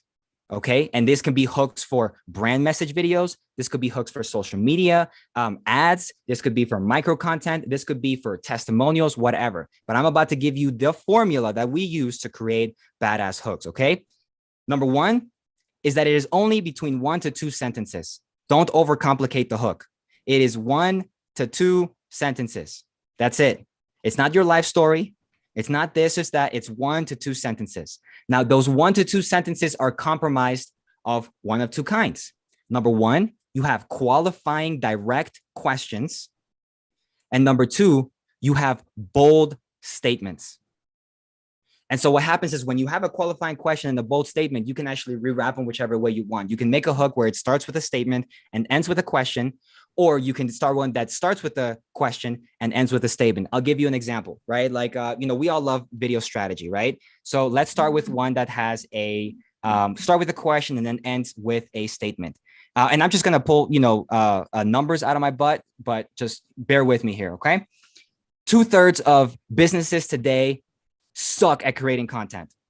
That is a bold statement. I am immediately calling people out, and I'm going to get some type of attention, right? So 2/3 of business owners suck at creating content.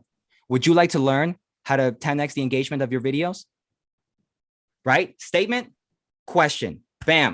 And now you have them hooked in, and then you can go into the rest of your video. Or you can do question, statement. Did you know that 2/3 of video of business owners today are absolutely horrible and poo-poo caca when it comes to making videos? Did you know that? Right? Like, that's a question. Well, in this video, I'm going to show you the 3-step process to make sure that that doesn't happen ever again. Statement. So again, question, statement, or statement, question. And this works with ads, brand message videos, testimonials, micro content, whatever it is. So just learn how to do a good hook. And if you can do these hooks for yourself, you can help teach your clients how to make great hooks. And then your value skyrockets in their eyes because of that. Right? So that's number one, the hook. Then you get into the actual recipe and the value. So this is the meat and potatoes. This is where you actually, give them the tips. You, these comments, you give them the tips, you give them the value. Okay. But then you got to move on to the next thing because they saw your video, but then you got to guide them on what to do next. And this is where you do the call to action. If you're taking notes, I'm also going to give you the best formula for call to action. So make sure that you get those pens out, get the Milanote out. Make sure that you transfer from Milanote to Trello because it's Trello gang, and then get ready to write this down. When it comes to call to action style videos, they work best with if-then statements. And then I'm going to give you guys a couple examples, and you've probably heard this. If you like this video, then please make sure to leave a comment below, like it, and share it with a friend who is looking to sell, blah, blah, blah, blah, right? If this is you, then this is what I want you to do. Or, if you're struggling with creating, videos for your business, then I invite you to click on the discovery form link in the comments of this video, and we'll make sure to help you out, right? So if this is you, so you're not just saying, thanks for watching this video, I'm selling a course. Thanks for watching this video, I'm selling a high ticket service. Make sure that you buy it. You're not doing that. You say, if this is you, you are already furthermore qualifying people who finish watching your video, then this is the type of action I want you to take, right? If, then statements. That's the best way that you want to go about that. So that's how you do a non-looped video. You have the hook, then you do the recipe/value, and then you finish off with the call to action. Okay, so now let's move on to looped videos. Why would you want to do a loop video? So some of you may have seen our content, like just quick raise of hands. Have any of you guys seen the micro content that the Brand with Video boys have been making? And have you ever kind of seen how it, loops more than once? And, I've had tons of people, message us saying like, I ended up watching your video 7 times and like, didn't even know it was playing 7 times. So the number one benefit of loop videos is that it increases watch rate. That is the only reason why you want to do it, because it increases watch rate. And as social medias are changing, so are the success metrics. So it used to be where it was likes, comments, things like that. That's you wanted to do that because that's what social media was looking for. Now, their number one metric is watch rate. If you can get somebody to watch your video more than once, meaning over 100% watch rate, then it tells social media like, oh, this is some bomb ass content. Like, let's go ahead and keep pushing it. Let's go ahead and keep trying to, promote it. So the only reason you want to do that is to increase watch rate. And then again, it's a really cool thing. It's either for you or it's not. Your clients are either comfortable making it or they're not. But the way you do it is you start with a hook. What we have found is that it is easier for clients to have hooks that have bold statements. So like qualifying questions is just sometimes a little bit harder to re-loop into. But you guys can figure it out because I'm going to tell you exactly how. It's not that it's impossible. It can be done, but it's a little bit more elementary to just do it with some type of bold statement. So you start with the hook, obviously, right? 2/3 of business owners today suck at making videos, right? The reason being is because there is no such thing as like a video school for business owners. I mean, how can you expect, people to know? It's not your fault. We all understand.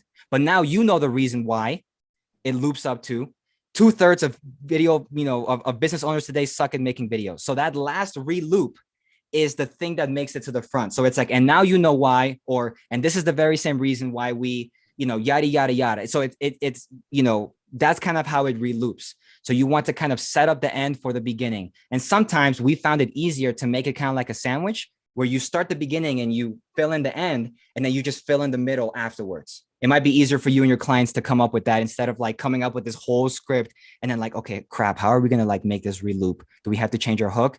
Just make the sandwich, the bread, right? The beginning, the end, and then fill in the middle afterwards with some type of value. And that seems to be the easiest way for that. So that is how we do that. Okay, now almost done here with pre-production, guys, and we'll take some questions. throughout this entire process, when you show so much expertise, when you show so much assistance, and you're walking them through this process, they're like, oh, you know, this guy or this gal, they really know what they're doing, and they just kind of like go with the flow. It just really keeps selling them on working with you. Again, remember, guys, the pre-production process is that gray space between when you take their money and when you film a video or edit a video for them. That this is where you need to over deliver and show them that they made the right decision. Right? It's throughout this gray space before you show them how badass your Sony camera is, or how, you know, cool your lighting is, or anything like that. Right? I'm also cool with Canon, guys. Like, it looks great. But that's where you do that. So in this section, and so you want to keep selling them on working with you, because the more sold they are about working with you, the more likely they are to execute, which means the more likely they are to get results. And then if they are like executing, then the chances of everything else that you want to happen for your business or for this client just goes up. The chances that they give you a referral goes up. The chances that you get an upsell goes up. The chances that they pay you even though you didn't finish last month's work goes up. The finish that they keep trusting you goes up. And so throughout this entire process, it's not just wham, bam, thank you, ma'am. I got the check. The deal is done. Now I have to deliver. This is another opportunity to keep selling them on why they should be in your ecosystem and why they want to keep feeding your business. Right? So that's how you do it. And then also, this is how you get happy clients before they even see your work. I'm not kidding you guys. Over half of our clients only in the pre-production phase are already like, oh, this is already so valuable. This is the most valuable thing anybody has ever done for me. Like, we literally have recordings of people saying that, because we have the scripting lessons, recorded. People are literally like, this is amazing. Like, I'm going to give you testimonial. Oh, I know somebody who's perfect for this. And you haven't even whipped out your camera yet. You haven't even started editing. You haven't done any of the real work yet. And they're already sold on you because they love the process, because you did such a great job in this gray space where it is so easy to get complacent and so easy to kind of like, oh, well, we haven't started working yet. No, as soon as you took that check, they're in your system. They're in your process. So again, this is how you get happy clients before they even see any of your work. And therefore you can kind of increase all that other stuff. Okay. So next is, and we're going to go into production. That is all for pre-production, guys. I know that was probably a lot to intake, but what questions do you have? Let's take one or two questions. Justin, I see you. Justin, I'm gonna need you to do me a favor, man. I need you to turn on your camera. We do that for security reasons because we got hacked a while back. So if I can't see your face, then I can't. There we go. Okay, cool. Justin, I'm gonna ask you to unmute. Go ahead and ask your question, brother. All right, cool. Yeah, thanks again for doing this, guys. So my question is, when you're doing the pre-production, are you doing this with them? Are you creating and coming up with the content ideas with them, or are you letting them kind of do it themselves and they come back to you with all of their content ideas? Great question. I just want to make sure I understand your question. So you're asking, like, the pre-production process, like essentially how involved are you and how involved is the client? Is that kind of what you're asking?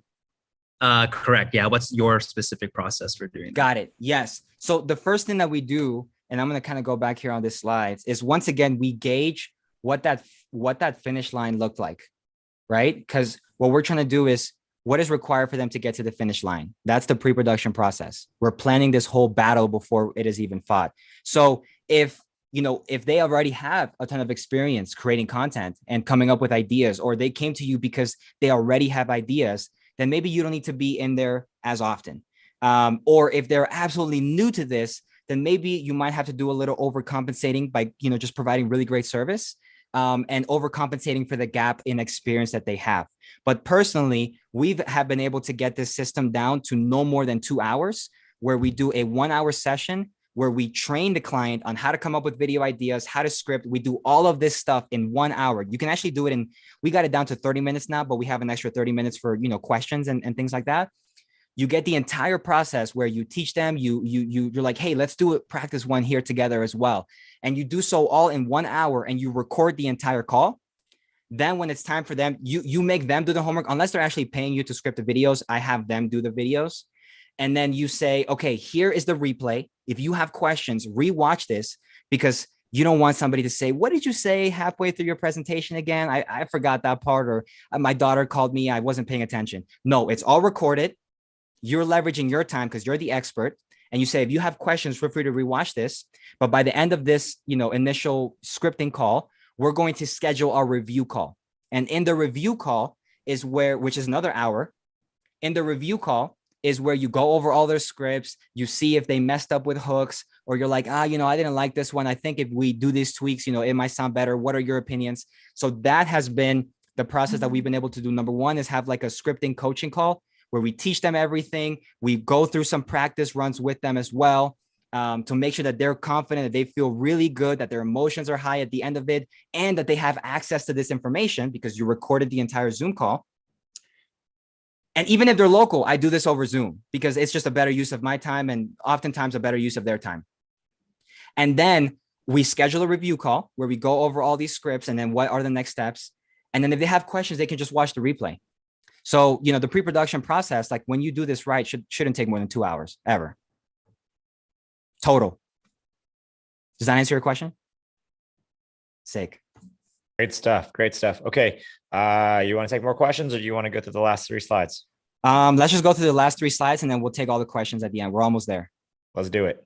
Okay, awesome. So real quick, I know Robert, actually, I think this is perfect timing to make an introduction because I know sometimes people confuse, him and myself. We have a story, as to why we have such similar names, maybe for another time. But I'd like for him to, kind of lead some of these production things. So, Mark David, I don't know if you guys can make sure that he is unmuted, because we're about to have him do some of this stuff. But next, what we're going to do, ladies and gentlemen, is we're going to get into the production stuff. So how to have a killer workflow.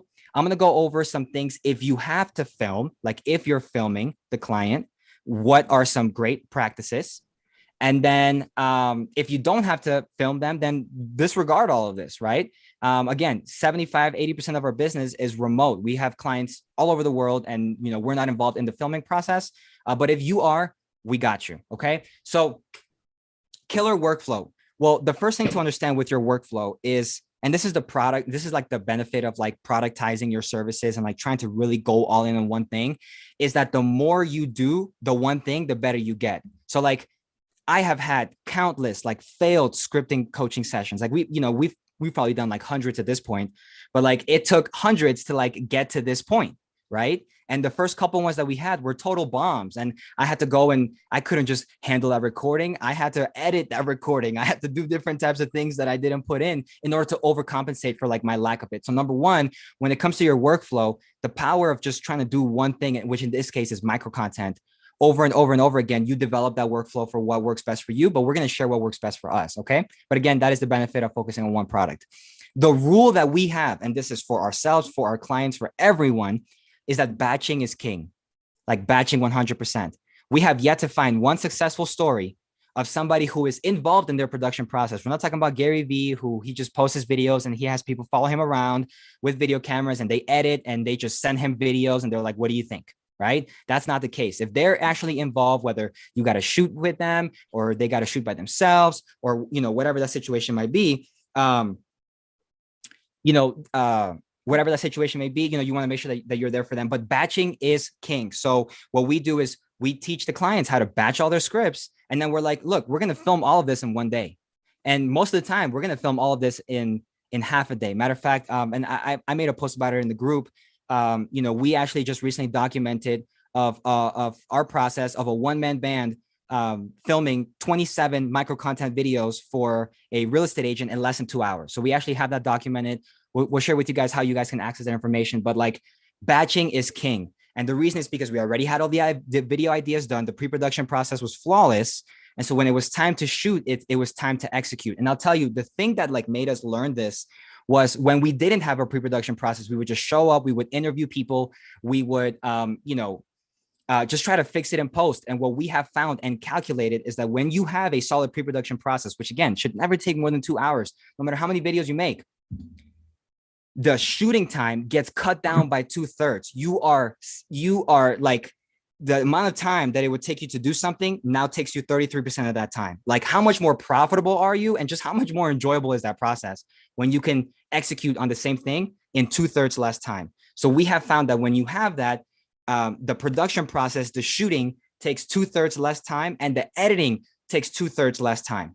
So it's just like a really, really great use of your time to do that. But that is why batching is king. So you go into the shoot, you film everything in one shot, in one go. And then when it's time to edit, you do the same thing.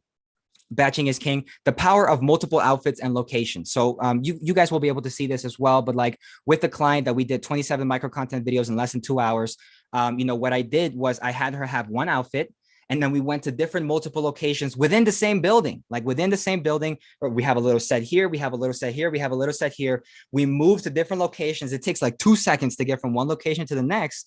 And after we run through all of the locations, we have her switch her outfit and we do it all over again. Instead of going to one location and having her switch all her outfits there, then going to the next location, having her switch all her outfits there. So there is a power of having multiple outfits and multiple locations. And the biggest benefit is that it looks like it wasn't all done in one day, because that's the point. Is you do it all in one day, but you don't want it to look like it was done all in one day. You guys ever seen those social media pages that like all of the content is identical, like all of it? And you're like, did I already watch this video before? And so that's kind of the thing that you want to avoid, right? So that is the power of multiple outfits. Filming vertically. We're talking about micro content here, okay? Micro content. I'm not talking about testimonials. I'm not talking about brand message videos. We're talking about micro content. And so what we want to do is film vertically, because that is the way that people are consuming content. So for those of you who, I'm sure you know, but for those of you who don't know, this is vertical when it's like long ways up and down. And then this is like, horizontal / landscape when it's like, the YouTube style. But right now, this is what's in. And so even if you like shooting like this, if it's easier shooting like this is what people want to see. So like, let's do this, right? So film vertically. Also, it's actually easier to set up a background because you don't have as much to worry about. So we're big fans of shooting vertically. And then throughout this shoot, like keep emotions high, right? Like we like to high five our clients right after every single video they do. Just to kind of like, you did awesome. You killed it. Like that was fun. That was fire. That was fantastic. Keep going. And then what happens is they become better. They become more outgoing. They feel safe. And so you don't want to be that, cold, hard, director in the shadows behind the scenes who is like not approachable. You want to be that friend, that coach who is like helping them make this, because the better they do on their videos, the more they're going to associate the better results with you. So you just want to make sure that their emotions are high. And what we like to do is just create a judgment-free zone where clients can be themselves and share their ideas.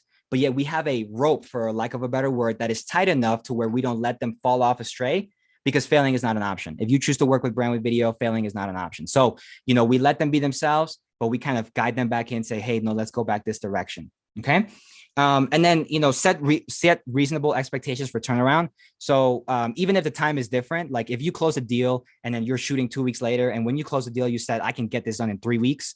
And then, then you just landed 5 clients, which has happened. You just landed 5 clients that same week. And now you got to go to this shoot and you're like, hey, listen, I can't do this in 3, I'll get this to you in like 4 weeks. I'll get this to you in 1 week, whatever it is that you can do. Just like reset the expectations again every single time, because every time that you move from one phase to another, you have an opportunity to 1, resell them on working with you, and 2, reset expectations every single time. So again, set reasonable expectations, even if it's different than what you talked about during the sales call and the sales meeting. Okay, so that is everything with shooting. We're almost done with workflow here, guys, or guys and gals. We're going to get into the editing now, the post-production. Okay. So Robert, take it away, brother. Cool. What's up, ladies and gents? So for post-production, as a lot of you know, post-production is one of the longest part of this process. This is where the magic happens, but don't worry, because we'll be sharing with you guys exactly why we edit the way we do and why our clients are loving it and are actually getting results. Again, so we walk the walk and we actually create micro content like this for ourselves. I'm sure you guys have seen my content, Rob's content, Jay's content, or Andrew's content. So number 1, model what industry leaders are doing. So I've seen a lot of you guys earlier have confirmed that you're familiar with Alex Ramosi, Ryan Pineda, and other industry leaders who are creating micro content for their business or personal brand. So why are these industry leaders are all creating the same type of content? Why are you guys seeing like the same style, the same colors, the same patterns pretty much? So, all right, before we dive into this, how many of you have kids here? If you want to just raise your hand right quick. Any kids? Cool. Okay, cool. So let's see those hands go up right quick. So yeah. So I'm pretty sure you guys seen those cartoons with the really bright colors and kids are literally just glued to the TV, right? An example of this cartoon is the Coco Melon. So you pretty much want to apply the same concept to the micro content. And this is why you see a lot of bright yellow colors on the text, because you don't really have to look too hard to notice what's on the video. Plus, it's really addictive to look at, and vibrant colors are just really pleasing to the eye, right? So let's make content the way people want to absorb it and not the way that you want to make it. So what does this mean? Is whether the subject or the text, there's always some constant movement happening in these videos. This is another point of engagement to increase the watch time and ensure your audience is entertained and learning at the same time. And if you see a lot of the talking head videos, they're all being created the same way, right? So different shapes and sizes of micros.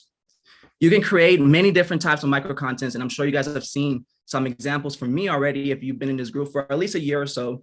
You can create landscape micro content, which is like with the title up top. You film the video horizontally and you have subtitles at the bottom, and you can have call outs and other things like that to name the steps or whatever it is. And then there is the pattern interrupt, which I'm going to dive into this a little bit more. This is a new style, not the new style, but kind of like the same style you guys have been seeing over and over again on TikTok, Instagram Reels, and even YouTube Shorts. And these are all full vertical screen format. These are all created in a vertical screen format that's really popular and are hot right now. This is really the format that we've used to scale to 40K a month in just micro content. So these are a bit heavier on the editing side, but that's because you're adding the emojis, sound effects, zoom ins, punch ins, and things like that, right? So you can achieve this really by doing zoom in, zoom outs, punch ins, and punch outs. So for the text, you want to create animations every 4 to 6 seconds. And what this does is interrupts the pattern of the viewer. The viewer's watching this, they're trying to be entertained, they're trying to learn at the same time. So you want to interrupt the pattern by creating those punch ins, the zoom out, zoom in, zoom outs. Last but not least is going to be the cuts. You want to be cutting every 2 to 3 seconds. This literally forces people to watch your videos even longer. And I think, that's pretty much kind of a little bit what I have to add to that. Rob or Jay, you guys want to add a little bit more to that? Awesome set, bro. Awesome. Yeah, yes. Couple things, guys, to keep in mind. Like Robert was saying, the reason that the punch-ins and the solid sifting, like cutting out those little pauses or ums or buts, if you have clients who are reading off a teleprompter, right? Sometimes there's like half seconds where they're not saying anything. You just cut all those out, because the shorter you can make your video with the same value, the better it's going to be for the audience and the better it's going to perform. Of course, the bright colors and the emojis, that's a big piece. A lot of you guys might wonder, like, why are you using emojis? What is so great?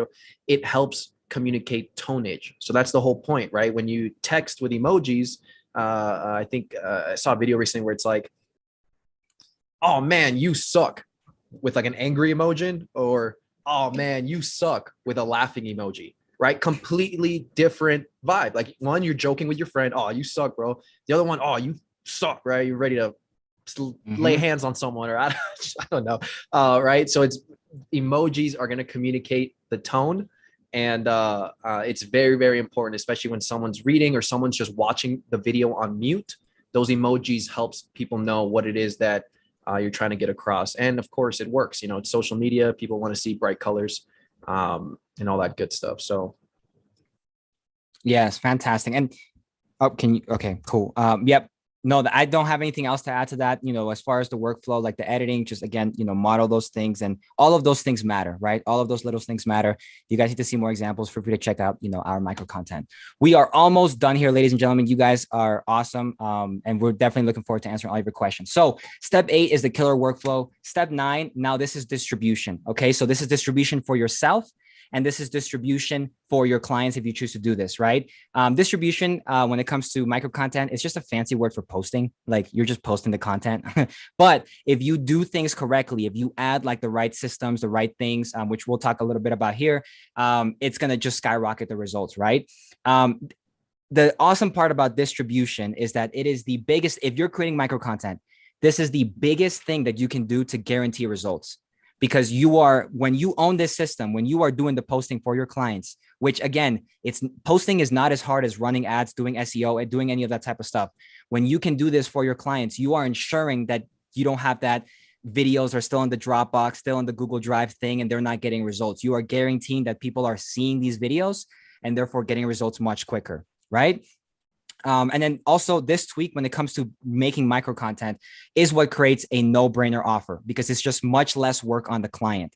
You make them all these videos, but then you also post these videos for them. So all they have to do is show up or film the videos, and then you are essentially handling the rest, right? And that is what clients see as a no-brainer offer. They don't see 30 videos versus 50 videos because they have to post 50 videos if you make them 50 videos. But if you can create all these content for them and also post it for them, all the better for them, all the better for you.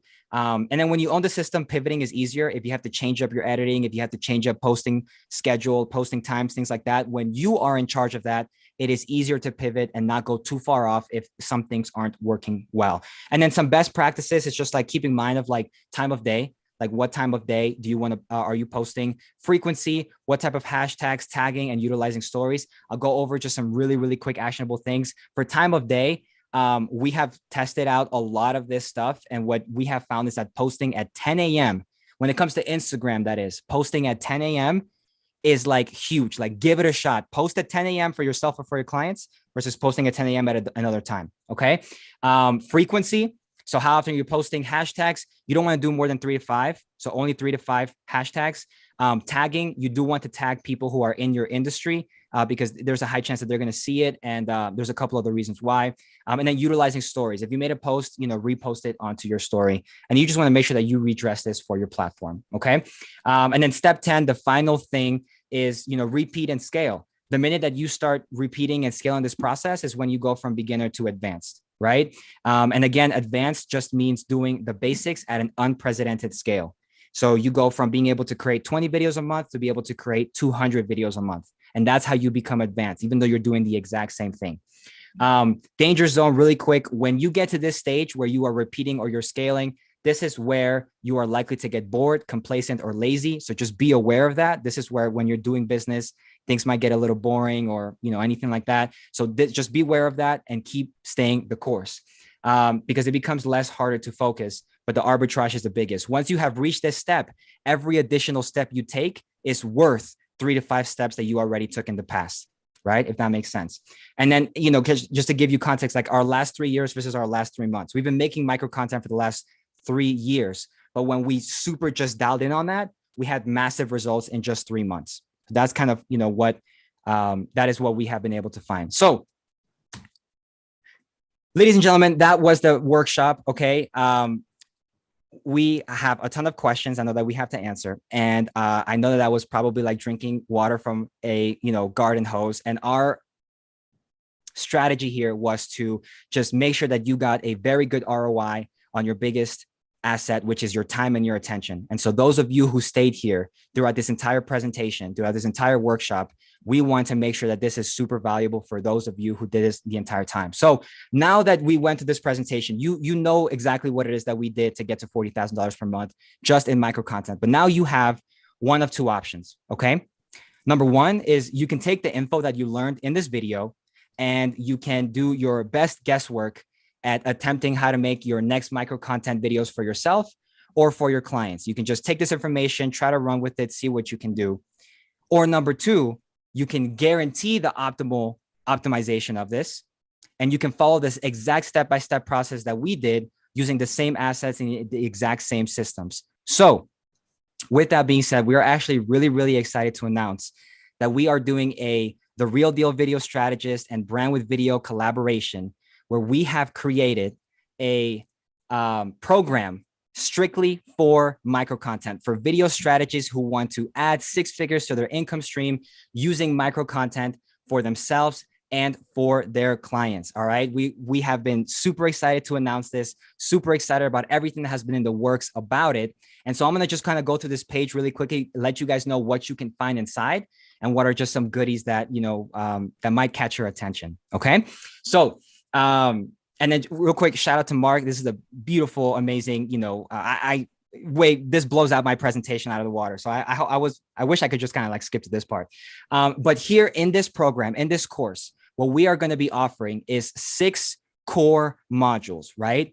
Module 1 is short form lead generation. So we are going to go exactly about, what type of call to actions we use, what type of outreach strategies we use to get clients. We're actually going to include screenshots of the type of DMs that you will be receiving when you create this type of micro content. Okay. So number 1 is short form lead generation. You can't sell micro content if you don't have clients to sell it to, right? So let's help you guys get some leads for that. Number 2, micro content sales God. This will be led by Jay. And I saw in the comments here, and you guys are getting exactly what you want. He will be leading the sales portion, okay? Because again, it's not real until the money is in the bank. So you're going to learn how to close ethically, how to close and make sure that it's a win-win situation, and how you can show up to each and every single one of your sales conversations with optimal confidence and know that you can offer them value, okay? After micro content sales God, you are able to, you got the money in the bank. Next, you got to deliver on the client, right? So this is where we call the micro game plan. Again, every battle is won before it is fought. And so you want to make sure that you plan this out completely. So in this module, we're going to include exactly how we go about our scripting sessions with our clients. We're actually including multiple recorded sessions of us going over with our clients how to script their videos, how to optimize their stuff, how to create call to actions. So we're not just sharing with you guys what we're doing. We are actually showing you how we have done it for closed deals that continue to pay us month over month over month. So it's not just theory here, it's actual true documentation, right? Afterwards, module 4, Micro Producer Pro. This is where you're going to be able to access like how we shoot 27 micro content videos for clients in less than 2 hours, how we are able to, shoot vertically for those of you who may or may not be fans of shooting vertically, how to do all of these things so you can just be an absolute crusher when it comes to producing videos, micro content style for your clients. Module number 5, post-production mastery. So here you're going to learn everything as to how to edit videos the way we do it and the way our clients are, posting the videos. You're going to get emoji packs. You're going to get fonts. You're going to get actual trainings of how to edit a video from beginning to end, right? I know we like to talk about strategy, but we're actually going to show you how to make bomb looking micro content from beginning to end, right? And then module 6, our copy paste post strategy. We distribute over 200 videos per month for clients, right? And we all have black hair and we all have full of hair, with the exception of Andrew. He's got that good looking blonde hair, but we all have a full head on our, full head of hair because we're not dying, stressing about how to do all this stuff. And we want to show you guys the exact same thing, right? How you can manage and post all of these videos for your clients without, wanting to pull your hair out of your head. Okay. But that is not all, guys. That is not all. This is all modules that are in the works, but we actually have bonuses that are accessible today, like today, where if you were to have an opportunity to close a micro content client, you have all the assets you need to be able to teach them, close them, and deliver on them. Okay, so let's go over these bonuses. So number 1, our Trello board management system. We use Trello. Even better, we use the free version of Trello. So we actually show you how we manage posting, distributing 200 videos per month for our clients. You actually see how we build the Trello boards, how we manage the Trello boards, how we keep a journal and a diary of the journey of the videos, how we do all of that stuff. Micro content scripting guide.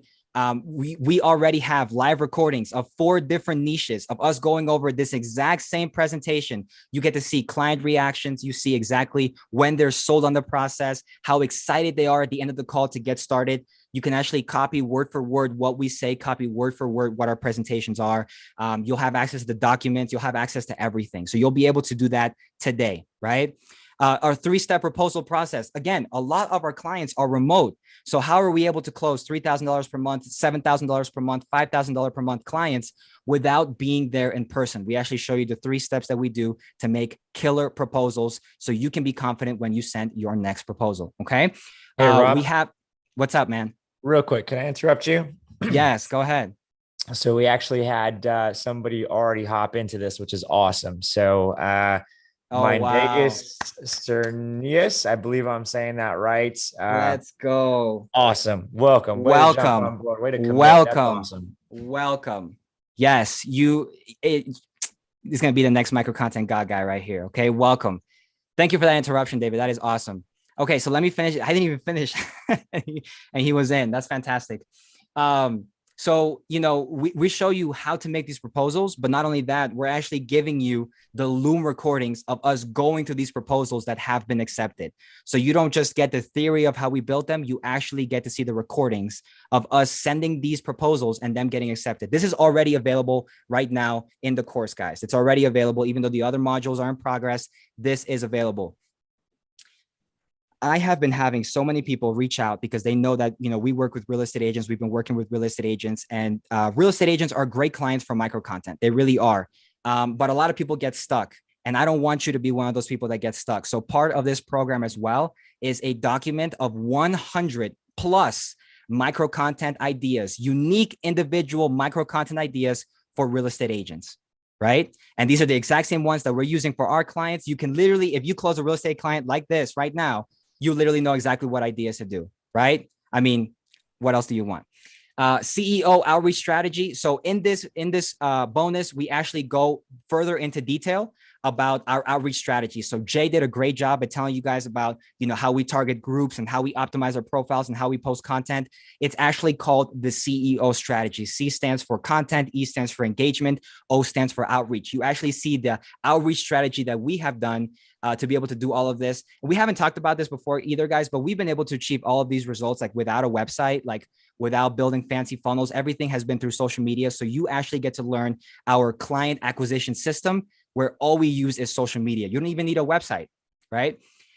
Social media profile optimizer. This is where we actually show you how to optimize your profile, how to have a solid bio, how to, what to have for your mission statement, what type of content to post. So we show you exactly how to optimize that for yourself and for your clients. And then some awesome heavy hitters for last ones is the trend driver system. So with this one here, you actually get to know what Instagram sounds you should be using for your reels. Guys, Instagram sounds are the new SEO for Instagram, right? That is the new SEO. So not utilizing these trending sounds, these songs, it's going to cost you. And not knowing it for your clients, it's going to cost them. So you're going to know exactly which Instagram sounds you should be using for your reels. And then we're going to be offering the same thing for TikTok, right? The trend spotter strategy where you know exactly what's hot on Instagram this week. You don't have to pay for other, platforms, other softwares and newsletters and things like that. We actually show you how to use the native app and figure out what is hot. So that way you can recreate that for yourself or for your clients. Now, the best part of this is that, once again, this is a collaboration between the Real Deal guys and the Brand with Video boys. We're doing this together. So you guys already, have access to this community, but we're going to be bringing more people onto this community as well. And this is not the only workshop training we're going to do, right? We're going to be doing more live Q&As. We're going to be doing answering more questions. Guys, you still have access to us. We were answering your questions before we ever created things like that, right? And that's not going to stop now. So, we're going to be able to just offer so much more support than what is just already in here. Now, the last thing here, and we just really tried to make this a no-brainer for those of you who actually want to grow and scale with micro content, is this is our pre-launch price. Even though we haven't created modules, we already have bonuses on there where, again, if you need to close a micro content client tomorrow, you have everything that you need. This is by far the most affordable that this program is ever going to be. It's never going to be this price ever again. And this may be worth it to you, it may not, but this is the time to buy in low, right? This is the time to buy in low. So it's a one-time payment of $497, or if you do need a payment plan, you can actually split that up, right? And so you can see here how to do that. This offer is only going to be available for the next 2 weeks. So we're only trying to take a certain amount of people. We are only going to leave this open for the next 2 weeks. You will be able to find access to this link. You can ask and reach out to any of the Brand with Video guys, and we will give you access to this link. But this is the way to get in, guys. And this is the most affordable that it's going to get in. And we're not even sure if we're going to offer something like this later on as well. So just want to throw that on your radar. Okay. Meeting your instructors. We're just a group of 20-year-old guys who figured out how to make $40,000 per month, just making 15 to 30 second long videos. We're not special. You can recreate the exact same results. And a couple questions that you might ask, right? So like, maybe this is your first time hearing about micro content. Why is it such a big deal now? Well, micro content has been going around for a long time, but the truth is only like the top elite people of social media were using it, right? Guys like Gary Vee, Alex Hermosi, Ryan Pineda. But now we as videographers, if we can be experienced or we can be new, we can actually help get our clients the same results, or we can help get ourselves the same results. Okay. And that's why it's such a big deal now. Once again, your clients do not need to be local for you to be able to close these deals. You can actually make a full-time living being a content creator for businesses, and you don't even have any local clients. And you can do everything with a phone and a laptop. And we're going to show you exactly how to do that in the program, right? Next one here. You guys have a team. Yes, we do have a team. Okay. But what if you're a solo videographer, right? What can you do? Well, the secret to scaling, of course, is building a team. So as you start getting past 10,000 a month, as you start growing that, you're going to need more help, right? That's a given. But what we have been able to find by being solo videographers ourselves, because we started just like you guys did, without editors, you can easily be able to handle 3 micro content clients, retainer, by yourself as a videographer, right? And these deals could be ranging anywhere from $2,500 to $7,000 a month. If you can do 3 deals with clients in those ranges, you're over the 6-figure mark, and you can do this 100% by yourself without having to hire extra help. But hey, if you're making, if you close $30,000 in clients, would you let go of 10,000 of that to get almost all of your time back? Maybe that might be something you want to think about, but you guys can do this completely 100% on your own.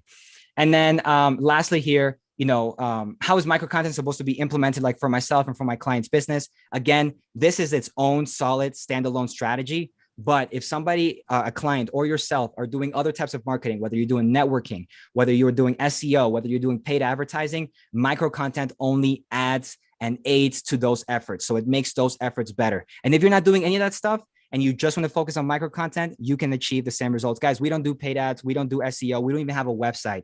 All we do is social media. And we've been able to get to this level just with social media profiles. So hit us up if you want this link. This is going to be, once again, ladies and gentlemen, the most affordable this program is going to be. And we really just wanted to make this a no-brainer offer for you, because it took us 3 years to get to this point. And there was a lot of painful moments, And if we can help some of you avoid that, then they would have all been worth it. So with that being said, I'd like to open up, the room for any other questions, whether it's about the program, whether it was about the workshop, and we'd be more than happy to answer that. All right, let's do this. Awesome stuff. Can you stop the screen share so that we can see everybody's faces? Perfect. The link, guys, is going to be in the chat. It's going to be available. Let's go ahead and welcome Lester, Victor, Alex, Nico, Nick, and Joshua, who are all already in. We're excited to have you guys. So first, I want to do this with every workshop that we do. What I like to do is make sure that you guys learned something, right? You spent couple of hours with us, 2 hours and 15 minutes, a long time for you guys to invest in this, which is awesome. But I want to make sure you learn something. So here's what I want you to do. I want everybody to raise their hand emoji right now. Everybody, put it on up. Hand emojis. Okay, cool. Now I want to take account of, like, if you learn one thing, leave your hand up, which I'm pretty sure everybody learned something, because I learned like at least a whole ton of things. If you learn 5 or more things, leave your hand up. If you learn less than 5 things, lower your hand. Damn. Okay. If you learned 10 things, raise your hand. Alex, I see that giant page of stuff you've got written down. If you learn less than 10 things, lower your hand. Okay. This is phenomenal. So you guys are walking away from a workshop where you guys learned at least 10 things, which is phenomenal. That's outstanding. That says to the guys that they put on an awesome workshop. Let's give these guys a round of applause for absolutely just dropping so much information. And you guys are walking away with stuff that you guys can use right away. Now, with that said, it is getting late in the evening, especially in Europe. I bet you our friends out in Australia, it's like maybe 9 a.m. now. So Mel, Barna, I see you guys there. It's early morning for you guys. Let's do this so that way we're not going too long. Let's have, what do you think? Maybe 3 questions, Rob, and then we can potentially set up another like a Zoom question and answer session where we just go roundtable questions. Would that work for you guys? Absolutely. Good? Absolutely. Okay, let's do this. Hands down, everybody.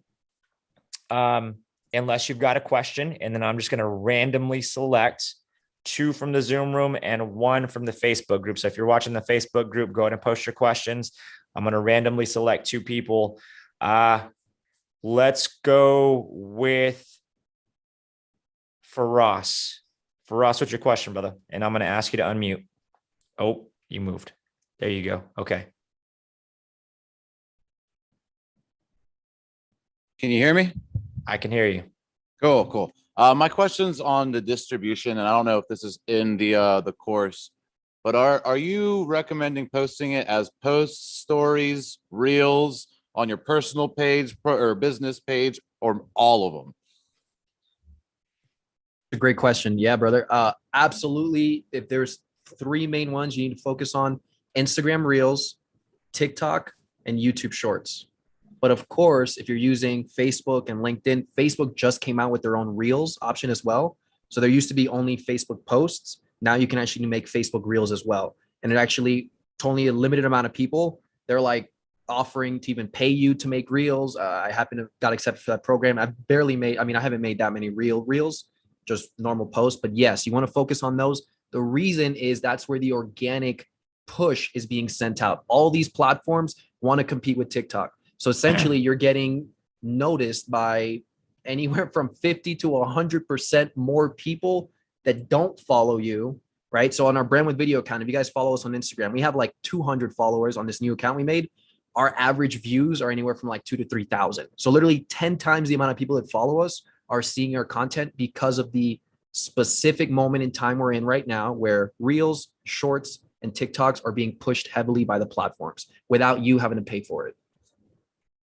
Awesome. Also, Jay, and I know that I talked to Rob very, very briefly about this today. So I actually had a meeting with the founder of a company called repurpose.io.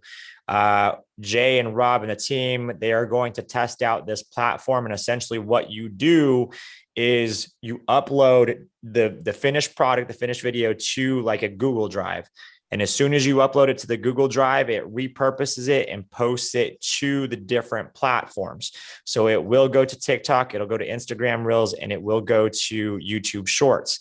What's really cool about this is that you can automate it. So that way you can put like the hashtags that'll work for Instagram, and it'll show up with those hashtags in Instagram. And then if you need to use different hashtags or whatever on TikTok or YouTube Shorts, you can set it so that when it goes out to those platforms, it has its own set of parameters, which is awesome. Now, when I spoke to this founder, he's going to let us test this to make sure that it's a legitimate platform.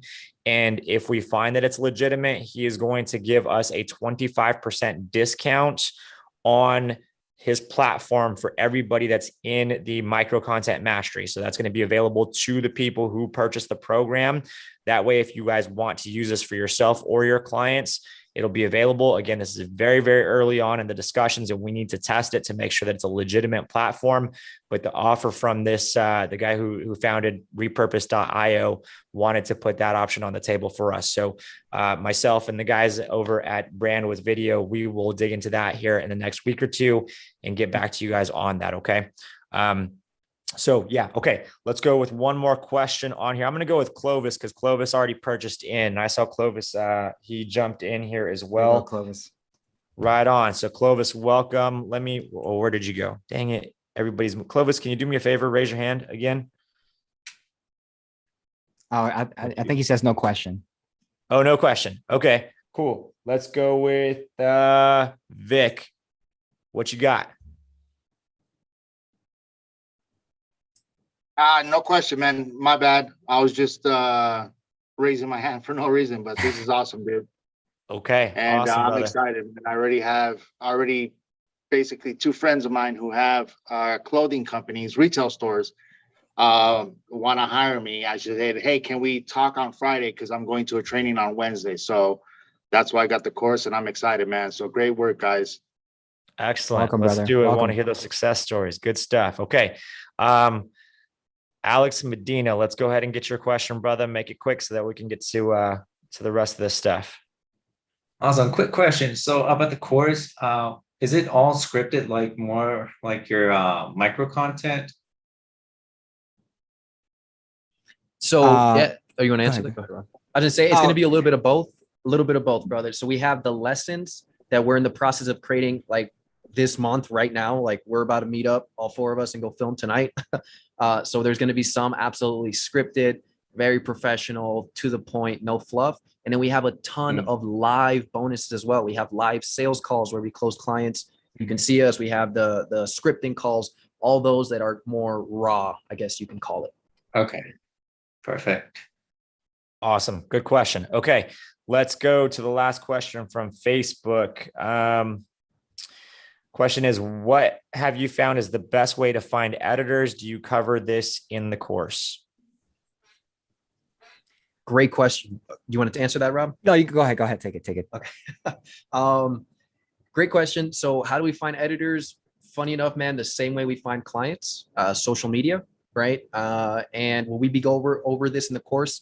Yes, we will be going over a little bit of our process, on kind of how we're doing. Our goal though is to show you guys how you can do it on your own. Like if you don't have any editors, any team, you can do this all on your own. And of course, as you grow and add more clients, you'll definitely be able to outsource and hire more people. So that's kind of the goal is get you guys going right off the bat. You know how to make this. You don't need to hire anyone to be able to do this for you. Okay, awesome. Guys, I just want to make sure that we are clear on what the offer is today. This is the pre-sale. So you're going to get access to those bonuses.